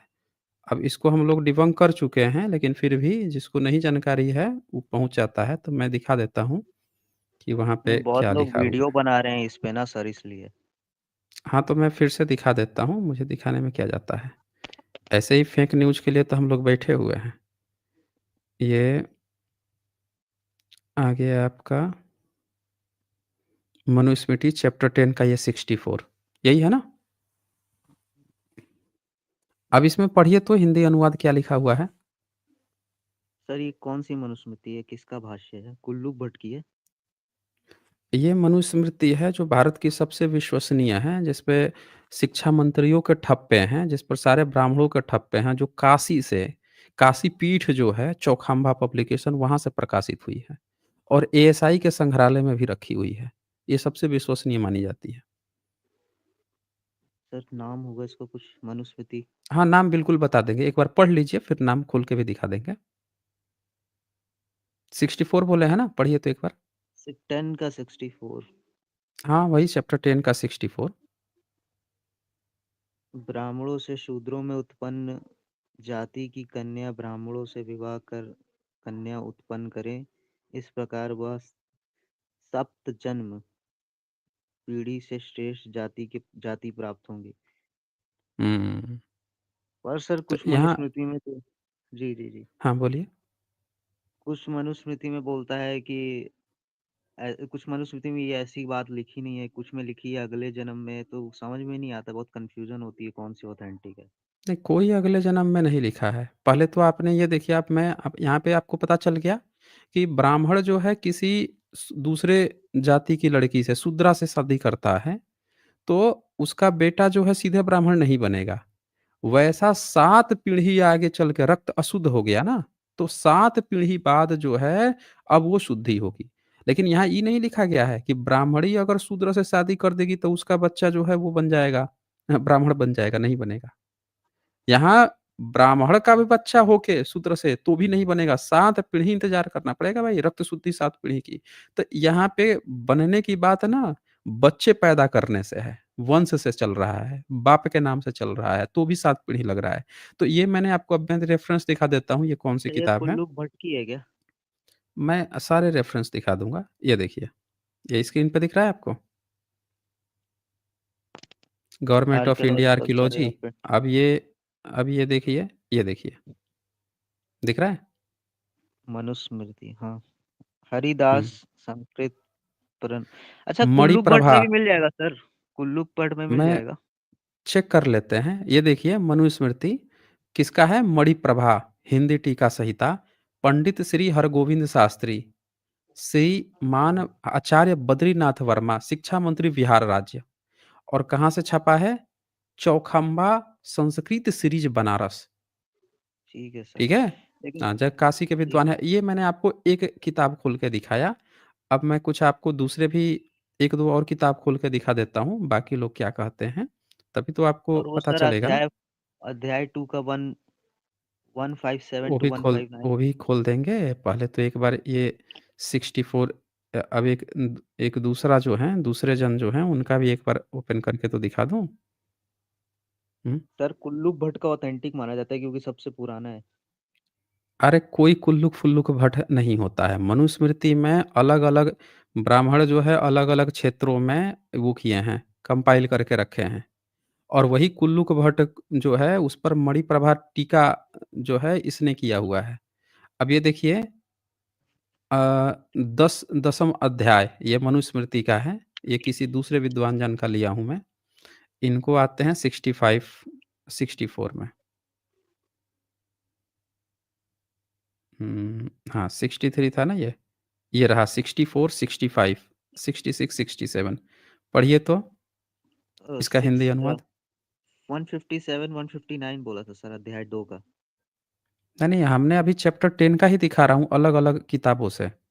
पहले ये तो लोगों को क्लियर ब्राह्मण हो जाए से ना। शूद्र कन्या हो व कन्या ब्राह्मण को विवाहित हो, उसकी भी कन्या हो और चाहे भी ब्राह्मण को दी जाए, ये 7वीं पुश्तों में 7वीं पुश्त तो में जो पुरुष उत्पन्न होगा, उसका पूर्वज परासव होने पर भी वह पुरुष ब्राह्मण माना जाता है। यहाँ पे क्या कह रहा है कि वही चीज़ बोल रहा है कि 7 पीढ़ी बाद भले ही ब्राह्मण शूद्रा से कन्या से शादी कर ले, लेकिन बच्चा जो पैदा करेगा 7 पीढ़ी तक वो अशुद्ध माना जाएगा, 7वीं पीढ़ी बाद रक्त शुद्धि आएगी। तो यहाँ पे अभी भी नहीं कहा जा रहा है कि कोई पढ़ाई-लिखाई करके अक्रम से कोई ब्राह्मण बन गया, शूद्र बन गया, नहीं, शादी की बात चल रही है। सिर्फ़ ब्राह्मण के साथ है, शूद्र के साथ नहीं है। अब मैं आपको ये दिखाया, अब एक दूसरे फिर से एक और लेखक का दिखा देता हूँ। आपको मैं इतने रेफ़रेंस दिखाऊँगा ना, इतने रेफ़रेंस दिखाऊँगा कि आप भूल पर जाएँगे। सर आप मैंने मैंने कुल्लूक भट्ट और मैंने कौन से भट्ट के बात कर रहे थे ना, सारी चीज़ें आप देख सर लेंगे। मैंने सुना था जन्म से वो श्लोक में जन्म से शूद्र इसलिए लिखा है क्योंकि जो संस्कार दिए जाते हैं वो गर्भधान में ही दिए जाते हैं और उपनयन संस्कार का अलाउ ही नहीं है शूद्र को। शूद्र को नहीं अलाउ है, तभी तो ये जाति से बहिष्कृत कर देते थे। जो भी एक किसी दूसरी लेकिन जाति से शादी कर लेता है ब्राह्मण, उसको आप देखिए उसकी बीवी को नीच कहेंगे, उसके बच्चे को नीच कहेंगे, उसको 7 पीढ़ी तक वो प्रताड़ित होते रहेगा, 7वीं पीढ़ी बाद उसको इज़्ज़त मिलती है। 7 पीढ़ी तक रक्त शुद्धि की बात चलती है। अब मैं आपको निकाल दिया मनुस्मृति, ये तुलसीराम, देखिए ये कौन है ये? सर सबसे भारत ज्यादा देश। ऑथेंटिक किसकी है मुझे बता दीजिए। अरे! मैं इसीलिए तो सबसे ऑथेंटिक सब है। चौखंबा पब्लिकेशन सबसे ज़्यादा ऑथेंटिक है, जो सबसे पहला मैंने दिखाया था। उससे विशुद्ध ज़्यादा ऑथेंटिक मनुस्मृति कोई को नहीं नहीं है मानते क्योंकि ना वो सर आप? मणिप्रभा जो टीका है ना, मणिप्रभा टीका, हम्म। वही सबसे ओल्डेस्ट माना जाता है। उससे पुराना सर इनके विशुद्ध पे कुछ है मनुस्मृति को नहीं। तो नहीं मानते ना सर आप? विशुद्ध हाँ मनुस्मृति जी, को? विशुद्ध किसको? मनुस्मृति को तो विशुद्ध मनुस्मृति को विशुद्ध नहीं मानते ना मनुस्मृति सर? तो अभी बनाया गया है, विशुद्ध मनुस्मृति अभी बनाया लेकिन गया सर है। उसमें भी है जन्म से जाति, मैंने देखा है उसमें। हाँ, वो है, वो हम लोग डिबंक कर चुके हैं, दिखा चुके हैं। अब ये पंडित तुलसीराम सिन्हा हैं, इनका भी आप चैप्टर 10 खोल के देख लीजिए। इसमें कोई अष्टम अध्याय आ गया ना, आप भाई इनका भी बहुत वीडियो बना रहे हैं कि भाई मनुस्मृति में तो जन्म से सब शूद्र होते हैं, ऐसी ऐसी काहे नहीं आके डिबेट कर लेते हैं हमसे? कोई माई का लाल जो है, एक बार भी आके डिबेट कर ले। वीडियो एक तरफ़ा बना के गपूर्ण हाँक देना वो तो कोई भी कर सकता है। हम तो कह रहे हैं कि एक बार यहाँ सबूत के साथ हमको दिखा दें। मठाधीश भी यही यही हवाला दे रहे हैं सर इस श्लोक का, मठ इनके जो मंदिर के नहीं, नहीं, मठाधीश तो वगैरह। मठाधीश दे रहे हैं, तो हमने आपको इतने सारे जो पुराने-पुराने, ये सब पुराने हैं। सारे पुराने मैं दिखा रहा हूँ कि जितने ब्राह्मण हैं, सब के सब ये लिखे हुए हैं। तो और वर्णशंकर को दोगला लिखे हुए हैं। लिख के बैठे हैं कि इस जाति में हो जाएगा तो किसको वैल्यू, ये देखिए, ये क्या लिखते हैं ये 64 में, पढ़िए तो। हिंसा न 64 है ना करना, ये? सत्य सत्य थोड़ा छोटा दिख रहा है सर। लीजिए। हिंसा न करना, ये क्या लिखा है सर? ये सत्य भाषण दूसरे का सत्य धन, ये थोड़ा भाषण ऊपर दूसरे एक का धन। 63 है, 64 यहाँ से है, 63 के आगे से है, शूद्रों शूद्रा में। में ब्राह्मण से पृथक वर्ग उत्पन्न होते हैं, यदि वह देवदासो स्त्री गर्भ हो। चारों यह स्त्री दूसरे ब्राह्मणों से विवाह करने और फिर उसकी कन्या तीसरे ब्राह्मण से विवाह करे, इस प्रकार सातवें जन्म में ब्राह्मणत्व को प्राप्त होते हैं। यह श्लोक हुँ। इसलिए वही 7 जन्म वाली बात इसमें भी आ रही है सर। तो मैं वही तो बोल रहा हूँ कि ब्राह्मण जो है शूद्रा से शादी कर लिया तो भी उसका बेटा ब्राह्मण नहीं बन रहा है, 7 पीढ़ी इंतज़ार करना पड़ेगा। कौन-सा गधा है जो बोल रहा है कि वो बन जाता है, कर्म से बन जाता है, कर्म से बन जाता है। यहाँ साफ-साफ बता रहा है कि आप जो शूद्र लोग जो हैं, उनकी जाति में ही दोष है। उ उनसे शादी-विवाह करके भी उनका बच्चा नहीं, उनके जाति में ही दोष दिखा रहे हैं। तो बनना ना बनना की बात क्या है? हुँ? अब मैं एक और रेफ़रेंस दिखाता हूँ। जब इतने सारे रेफ़रेंस मैं सारे भाष्यकारों का रखा हुआ हूँ ना, जितने इनके ब्राह्मण लोगों ने मनुस्मृति छाप के बेची है, जितने बड़े-बड़े विद्वान हैं, अब ये मनुस्मृति लीजिए। सबका देख लीजिए, सब क्या कह रहे हैं, खाली किसी के गपोड़ने से थोड़ी होता है। पंडित गिरिजा प्रसाद द्विवेदी हैं ये। और ये 1917 का है, 1917 का है। जब बाबा साहब ने जो जलाया था 1927 में, उससे भी 10 साल पहले का किताब है ये। तो इसको तो सोचिए, ऑथेंटिक मान लीजिएगा। अंग्रेज़ों के समय में तो एक रत्ती भर कोई मिलावट भी नहीं कर सकता था, या बाद में कोई मिलावट कर दिया, ये कर दिया। ब्राह्मण छपवाया ये, लिख रहा है। अब इनकी भी बात सुन लीजिए एक बार, ये क्या बता रहे हैं। चैप्टर 10 है ना, पहला अध्याय और 11वाँ अध्याय आ गया। एकादश, अभी इसमें मिल जाएगा आपको। ये 64, हाँ, ये आ गया। 60, 64, 65 पढ़िए ये, पढ़ लीजिए तो। दिख रहा है स्क्रीन पे? ब्राह्मण से शूद्र में कन्या हो, वह कन्या ब्राह्मण को विवाहित हो, उसकी भी कन्या हो और वह भी ब्राह्मण को दी जाए। यहाँ से तभी पुरुष, क्या लिखा है सर? पुस्त में जो पुरुष उत्पन्न होगा उसका पूर्वज पूर्वज प्रसाव होने पर भी वह पुरुष ब्राह्मण माना जाए है। शूद्र जैसे को ब्राह्मण को पाता ब्राह्मणत्व है। को पाता है। हाँ, जैसे यहाँ पे ये बताया जा रहा है, जैसे शादी-विवाह हुआ, कौन सा तो श्लोक है शूद्रा ये जो सर? 7, हाँ जी, ये 65 है। कौन कौन सा अध्याय सर? 10 का? चैप्टर 10 का ही, चैप्टर 10 का ही अच्छा अगला। 65। अब ये उसी का एक्सप्लेन कर रहा है कि जैसे ऊपर में 7 पीढ़ी बाद ब्राह्मण का बेटा शूद्र से शादी करके बना, उसी तरह से ये जो है शूद्र है, शूद्र ही जैसे पाया ब्राह्मणत्व को 7 पीढ़ी बाद, वैसे ही ब्राह्मण शूद्रता को पाता है। ब्राह्मण कैसे शूद्रता को पाएगा?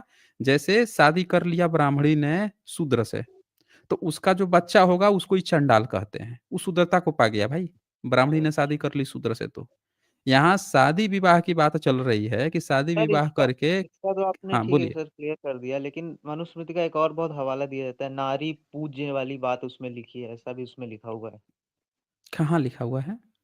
यत्ते नारी पूजे ऐसे कुछ बताते नहीं है सर ये लोग। हाँ, हाँ। तो यत्र नार्यस्तु पूज्यन्ते रमन्ते। जी जी। अच्छा, तो चैप्टर 4 में ये भी तो लिखा हुआ है ना कि जहाँ पे नारियाँ यज्ञ हवन करती है, वहाँ ब्राह्मण को खाना नहीं खाना चाहिए। देवता जो है नाराज़ हो जाते हैं, यज्ञ हवन में शामिल हो जाती है तो। ये भी तो लिखा हुआ है। हाँ उसमें सर मैंने देखा था, उसमें ये भी लिखा है पीरियड्स पे हो तो छूना नहीं चाहिए, देखना नहीं चाहिए, ऐसा भी लिखा हाँ, है। नहीं, जहाँ पे पूजा की बात लिखी है, वो पूजा क्या? पूजा का मतलब वहाँ क्या समझ रहे हैं आप? दहेज की बात चल रही है वहाँ पे। नहीं सर ये लोग तो उस बताते हैं समय पूजा का मतलब पूजना जो है बताया गया है दहेज स्त्री देना को। कहते थे। वो लिखा गया है उसके ससुराल वालों के लिए कि एक सर लड़की कोई एक ऐसा औरत रेफरेंस है है। पूजा को हाँ, दहेज रेफ़रेंस बोलते है ना, लाइए ना खोल देते हैं हम आपको। किताब ही खोल देते हैं पूरा का पूरा। हैं? बड़ी हेल्प हो जाएगी ये सर, दिखा दीजिए। हाँ, चैप्टर 3 में ही तो है। ओपन कर देते हैं, देख लीजिए आप। ये लीजिए मनुस्मृति और मनुस्मृति, ये कोई और वाली कोई सा भी टीकाकार है क्या इसका? कोई सा भी ओपन कर लीजिए। हाँ, ये देखिए ये आपको चैप्टर 3 का 56 बोलते हैं। हम्म, बोलते हैं ना चैप्टर 6 का 56 क्या हाँ लिखा है? जिस चैप्टर कुल 6 में से स्त्रियाँ पूजित क्या लिखा है ब्रैकेट में? सम्मानित। सम्मानित होती हैं। इनके विशुद्ध मनुस्मृति में भी तो यही लिखा है कि यहाँ तो सर पूजा करने का ब्रैकेट मतलब इनका सम्मानित क्यों होना है। इसका मतलब ऐड ऑन किया हाँ गया जी। उसमें ना ब्रैकेट में? सर ब्रैकेट का अ, मतलब ये होता है कि नॉट श्योर का मतलब ये होता ऐड है किया कि गया है। ब्राह्मण आपको समझाना चाह रहा है कि प्राचीन काल में जो पूजित पूजना जो शब्द है, उसका मतलब सम्मानित होता था। ये आज वाला पूजा मत समझ लेना। वो ये बताना चाह रहा है।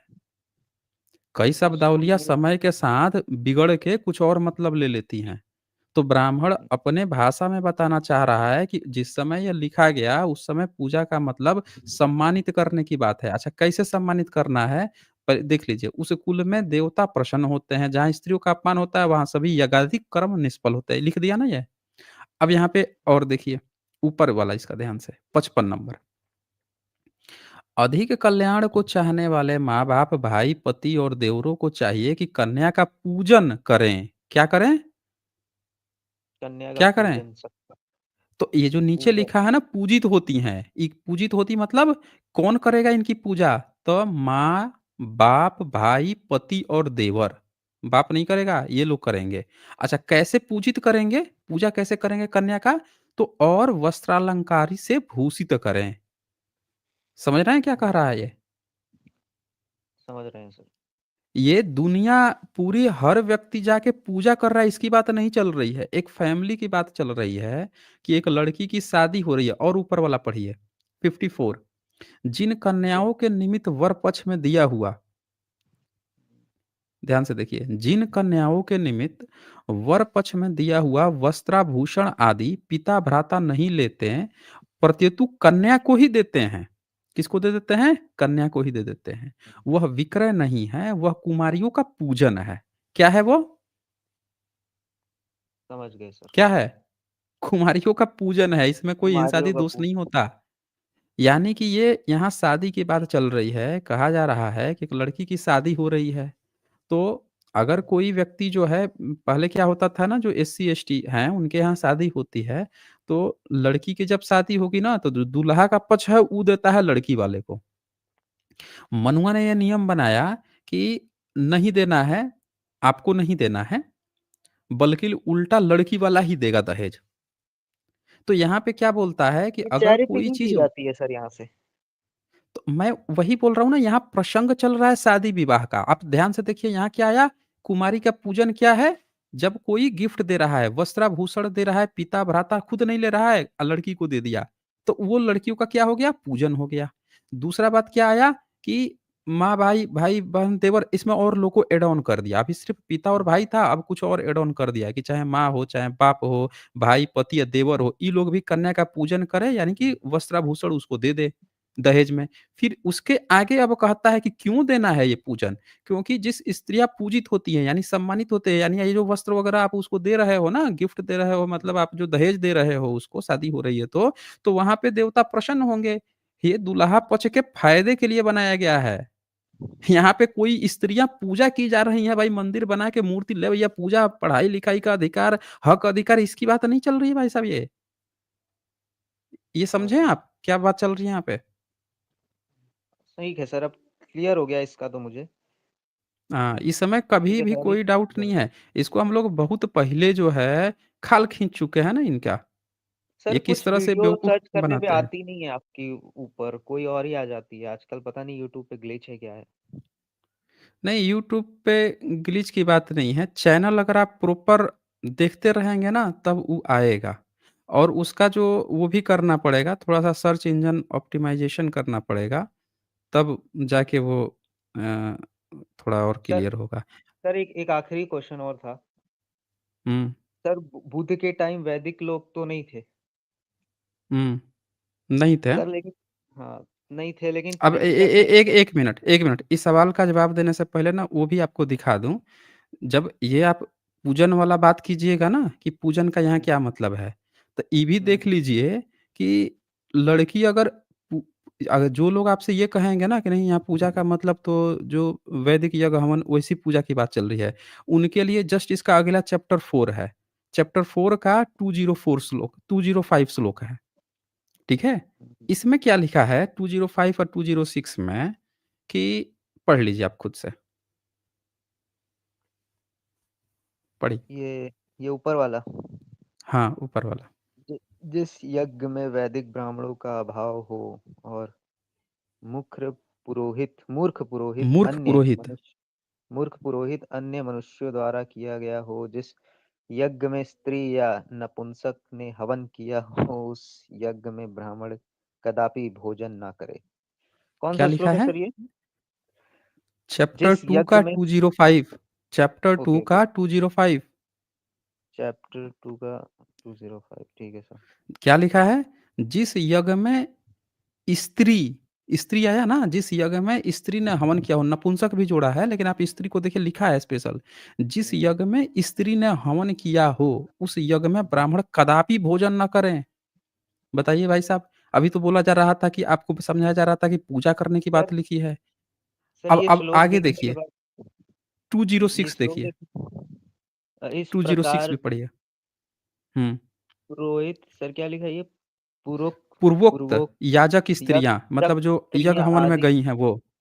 हुँ, हाँ, यज्ञ में हवन में करती हैं वह सज्जनों का हुँ। अम्बड अम्बंडर अमंगलकारी। लगा अमंगलकारी तथा हुँ। देवताओं के प्रतिकूल होते हैं, प्रतिकूल इसलिए होता है, अनुकूल नहीं पति प्रतिकूल होता है, इसीलिए ऐसा होम नहीं करना चाहिए। प्रतिकूल यानी यहाँ पे होता है देवता कि ऐसा नाराज़ हो होम जाते हैं। अगर स्त्रियाँ यज्ञ हवन कर दीं, तो भाई देवता नाराज़ हो जाते हैं, देवताओं के प्रतिकूल होता है, अमंगलकारी हो जाता है। इसीलिए ऐसा कोई यज्ञ हवन नहीं करना चाहिए जिसमें स्त्रियाँ यज्ञ हवन करवा रही हों। ये 2 श्लोक जो हैं, इनकी खाल खींच के भूसा भर देते हैं। अब आपको एकदम क्लियर समझ में आ गया होगा, वहाँ पूजन का मतलब जो है यज्ञ हवन या पूजा-पाठ से नहीं था, बल्कि दहेज दी जा रही थी। वो भाई घर एक फैमिली के अंदर, उसकी बात चल रही थी। यहाँ पे क्लियर बोल दिया कि भैया वो तो भाग ले लेंगे अगर यज्ञ हवन में ना, तो ब्राह्मण खाना नहीं खाएगा और देवता नाराज़ हो सर जाएँगे। ऐसे श्लोक को देख के उन पे बड़ी दया आती है जो लड़कियां डिफेंड करती है मनुस्मृति। इंस्टाग्राम भरा पड़ा है हुँ। बस डिफेंड करती है मनुस्मृति तो को। क्योंकि इसका प्रचार बहुजन समाज कर नहीं रहा है ना। बहुजन समाज भी उठा-उठा के प्रचार करना शुरू सर करेगा ये ना। तो ऐसा ही है अब ना कि केएफसी चिकन को डिफेंड कर रहा है। चिकन जो है केएफसी को डिफेंड कर रहा है। ऐसा ही है ना सर? ठीक है स्टार। अच्छा ये सर आपका सर एक वो और क्वेश्चन था हाँ, कुछ? एक और क्वेश्चन था सर। सर ये हुँ, जो वे त्रिपिटक का जो अम्बट सूत्र आता है उसमें सर हुँ। वेदों की निंदा है। नहीं उसमें कहीं वेद की निंदा नहीं है। त्रिविद उसमें लिखा है सर कि जहाँ वेद ऋषि के वर्ड्स हैं ईश्वर के नहीं हैं, इससे इनडायरेक्टली बताया है कि और उसको सिर्फ नहीं, तोते की नहीं तरह वहाँ बोलने क की बात कहीं नहीं है। वहाँ कहीं भी ऐसा लिखा ही नहीं गया है। बुद्धिज़्म में त्रिवेद का मतलब वो होता ही नहीं है जो आपको बताया जा रहा है। त्रिविध, बुद्धिज़्म ऋग्वेद। में त्रिविद्या, तेविद्या, तेविद्या जो है उसका ये कतई मतलब नहीं होता है ऋग्वेद, यजुर्वेद, सामवेद। अगर ऐसा होता ना तो कहीं न कहीं उसमें लिख के चला सर आता। सर ये क्वेश्चन मैं इसलिए पूछा ना क्योंकि आज हुँ, एक इंस्टा पे एक भाई हैं वो बुद्धिज्म अपना लिए हैं। उनका नाम हुँ, दीक्षित है उनका सरनेम। और वो हुँ। पूरा बुद्धिज्म का पूरा ज्ञान देते रहते हैं। फिर उनका हाइलाइट्स मैंने चेक किया तो उन्होंने बोल रहे ब्राह्मण हैं है वो, कि हाँ, ब्राह्मण है। दीक्षित है और उनका हाइलाइट में क्या है उसने लिखा है कि अ जो डिवाइड करने वाले लीडर्स हैं उनको उनकी उनकी तरह मत बनो like Periyar, Jinnah and Ambedkar. देखिए, और जो दिन रात मैं गाली बोल तो देता रहा रहता हूँ है कि जो जो और ब्राह्मण है वो बुद्धिज़्म अपना बुद्धिस्ट लिया है सर। बनेगा। मैं बोल तो रहा हुँ। हूँ बुद्धिज़्म में वो घुसा हुआ है, जो भी ब्राह्मण, वो बुद्धिज़्म को तोड़ने के लिए पचमंगिया है, वो घुस के लड़ाने के लिए। इसीलिए मैं कहता हूँ कि इनसे पहले सबसे पहले सावधान रहें। जो लोग भी और सर वो ऐसे किसी भी वैदिक ब सिविलाइजेशन को भी मतलब गाली दे देगा वो खुलेआम लाइव हाँ, में आके। हाँ, बट हुँ। उसका जो अम्बेडकर को लेके नफ़रत है और वो सब है और अपने लोग उसको फ़ॉलो कर रहे हैं सर। यही तो लोगों को जानना होगा कि कोई भी भिक्षु बन के चीवर वो पहन के बैठ फ़ॉलोवर जा गेन रहा कर है, लिया सर उसको उसने। अच्छे से फीवर नहीं समझें। पहना है सर अब उसने। मैं आपको दिखाता हूँ ये इवन चीज़, ये भूटान भी देखो। गया वो सर। भूटान जाके वहाँ पे भी पूरा जाने सर्च किया दीजिए कहीं महायान वज्रयान का एजुकेशन लिया है कहीं भी वहाँ पे। जाने दीजिए। क्या नाम है उसका बता दीजिए, लोग जान ही जाए कि भई ये कौन है ये? सर उसका नाम है भगवान जी यश दीक्षित है करके इंस्टा आईडी। हाँ, जो भी हो, तो समझ जाइए ऐसे-ऐसे गपोड़े जो हैं बैठे हुए हैं जो वो करते हैं, बुद्धिज़्म को बदनाम करने की साजिश चल रही है। अब ये देखिए मैं आपको दिखाता हूँ, ये क्या किताब है? The Vajra Suchi of अश्वघोषा। दिख रहा है आपको? हुँ। वज्र सूची क्या है? अश्वघोष की किताब है। अश्वघोष कौन थे बुद्धिज़्म में? भिक्षु थे एक। भिक्खू थे हाँ, अश्वघोष। इन्होंने तो कहीं भी कोई बताया नहीं कि ऋग्वेद होता है, सामवेद, यजुर्वेद ये होता है, वो होता है। जो वज्रा पर सूची सर इन्होंने लिखा था बोलना लोगों का अब ये है ना कि 6th सेंचुरी हुँ। की किताबों में आया है, नॉट बुद्ध के समकालीन 6th सेंचुरी के वेदों की निंदा अरे आई तो है। किसी किसी भी किताब में आया है, वो बाद की चीज़ें हैं ना, पहले थोड़े आया हुआ है। बुद्ध के समकालीन तब कैसे साबित कैसे होगा? जब जनेऊ पहन नहीं रहा है। पूरे त्रिपिटक में एक भी ममन कोई जनेऊ की बात ही नहीं आई है। ना कोई जनेऊ वाला है उस समय। कहाँ से इनका वैदिक ब्राह्मण हो जाएगा भाई? जबकि इनके तो सर आपका चुटिया मानना है रखने की 6th बात सेंचुरी लिखी में आ है। गए थे वैदिक नहीं, ब्राह्मण? 6th सेंचुरी में भी इनका कोई अपना अस्तित्व अभी नहीं मिलता है। सर वो अगर काला मिलता ना, गुंडा का इंस्क्रिप्शन बहुत कॉन्ट्रडिक्ट करता है काला सर। गुंडा में जो बात लिखी है उसका अलग मतलब है। इनसे कोई रिलेशन नहीं है उसपे एक उसका। लाइव कर दीजिए सर। कर दूँगा मैं, वो भी कर दूँगा। ताला गुंडा में भी जो बात लिखी है ना, वो उनका इससे कुछ आप ये देखो ना, वज्रा सूची को ये उपनिषद कहते हैं। ये लोग बताते थे कि ये हमारा उपनिषद है। अंग्रेज़ आया, चाइना से मिला, तो पता चला कि अश्वघोष की वज्र सूची लिखे थे, अश्वघोष ने वज्र सूची लिखी थी। इसको ये उपनिषद अपना मान के बैठे हुए थे। अब ये देखिए द वज्रा सूची ऑफ अश्वघोषा, the study of the Sanskrit text and Chinese version. Chinese version जो है वहाँ से मिला। तब पता चला कि भैया ये तो बुद्धिस्ट का है, ये अपना ये उपनिषद लिख के बैठे हुए हैं कि इनका है, इनका है। और ये क्या कह देंगे कि भैया देखो संस्कृत में लिखा है इसीलिए इनके पिताजी का है। अगर इसको आप ध्यान से पढ़ेंगे, इसमें आ जाएगा, ये देखिए। After 90 years in 1949, it is published for the first time by an Indian in the विश्वा भारती। ये यहाँ पे बता रहा है कि इसमें ये किए हैं। This work is attributed to अश्वघोषा। अश्वघोषा the famous Buddhist poet and philosopher who flourished between 50 BC to 50 AD. ये लिखा हुआ है ना। आप हुँ, पता लगाइए, ये वज्र सूची को उपनिषद बना के बैठे हुए हैं। अच्छा। समझ रहे हैं? हाँ। हुँ, सर वज्र सूची ठीक है। को ये अपना उपनिषद में काउंट करते थे। और सब आप देख सकते हैं उसमें कहीं ऋग्वेद, यजुर्वेद, सामवेद की बात नहीं आती है। तो इससे ये पता चलता है कि बुद्धिस्ट की ही चीज को उठा के अपना माई बाप घोषित करके बैठे हुए हैं। अब अश्वघोषा को कहेंगे कि हमारा ब्राह्मण था, उन्होंने लिख दिया। अबे हाँ, अश्वघोष जो ब्राह्मण हैं वो वर्ड आता बुद्धिस्ट है हैं। सर लेकिन ब्राह्मण वर्ड वो बुद्धिज़्म में अपना अस्तित्व क्यों खोजते हैं मुझे देखिए समझ में नहीं आता। पाली में जो बमन शब्द है, वही चल के संस्कृत में बमहन बना, बमहन से वही ब्राह्मण ब्राह्मण बना वक्फ में है। लिखा है ना सर, ब्राह्मण वक्फ वही पढ़ा है मैंने। ब्राह्मण बन गया है शब्द। लेकिन उस जन्म से नहीं ब्राह्मण का होता वो। मतलब जनेऊधारी ब्राह्मण कतई नहीं है। ये बुद्धिस्ट के लोग हैं, जो बुद्धिज़्म को, जो बुद्ध को अपना आइडियल मान के प्रचार-प्रसार करते थे, ऊ बमन लोग थे। ये वैदिक वाला नहीं है, जनेऊधारी, चुटियाधारी, सिखधारी, ये वाला नहीं है वो। हुँ। ये चीज़ तो है। सर ये ठीक है स्टार, हम लोग आज मैंने काफ़ी दर्शन समय दे दिया, मैं ग्रंथ वैसे पढ़ना इतना लंबा ज़रूरी स्ट्रीम है। आज नहीं करता हूँ। ओके। ठीक है सर, थैंक यू सर। हाँ, ओके। चलें तो यहाँ पे तेज सिंह का यहाँ सुपर स्टिकर है और दोस्तों आज फिर हम लोग यहीं पे क्लोज़ करते हैं। आप लोग अपना ध्यान रखें, अपनों का ध्यान रखें, फिर मिलते हैं कल संडे को। बहुत-बहुत शुक्रिया आप सभी का अंतिम तक बने रहने के लिए।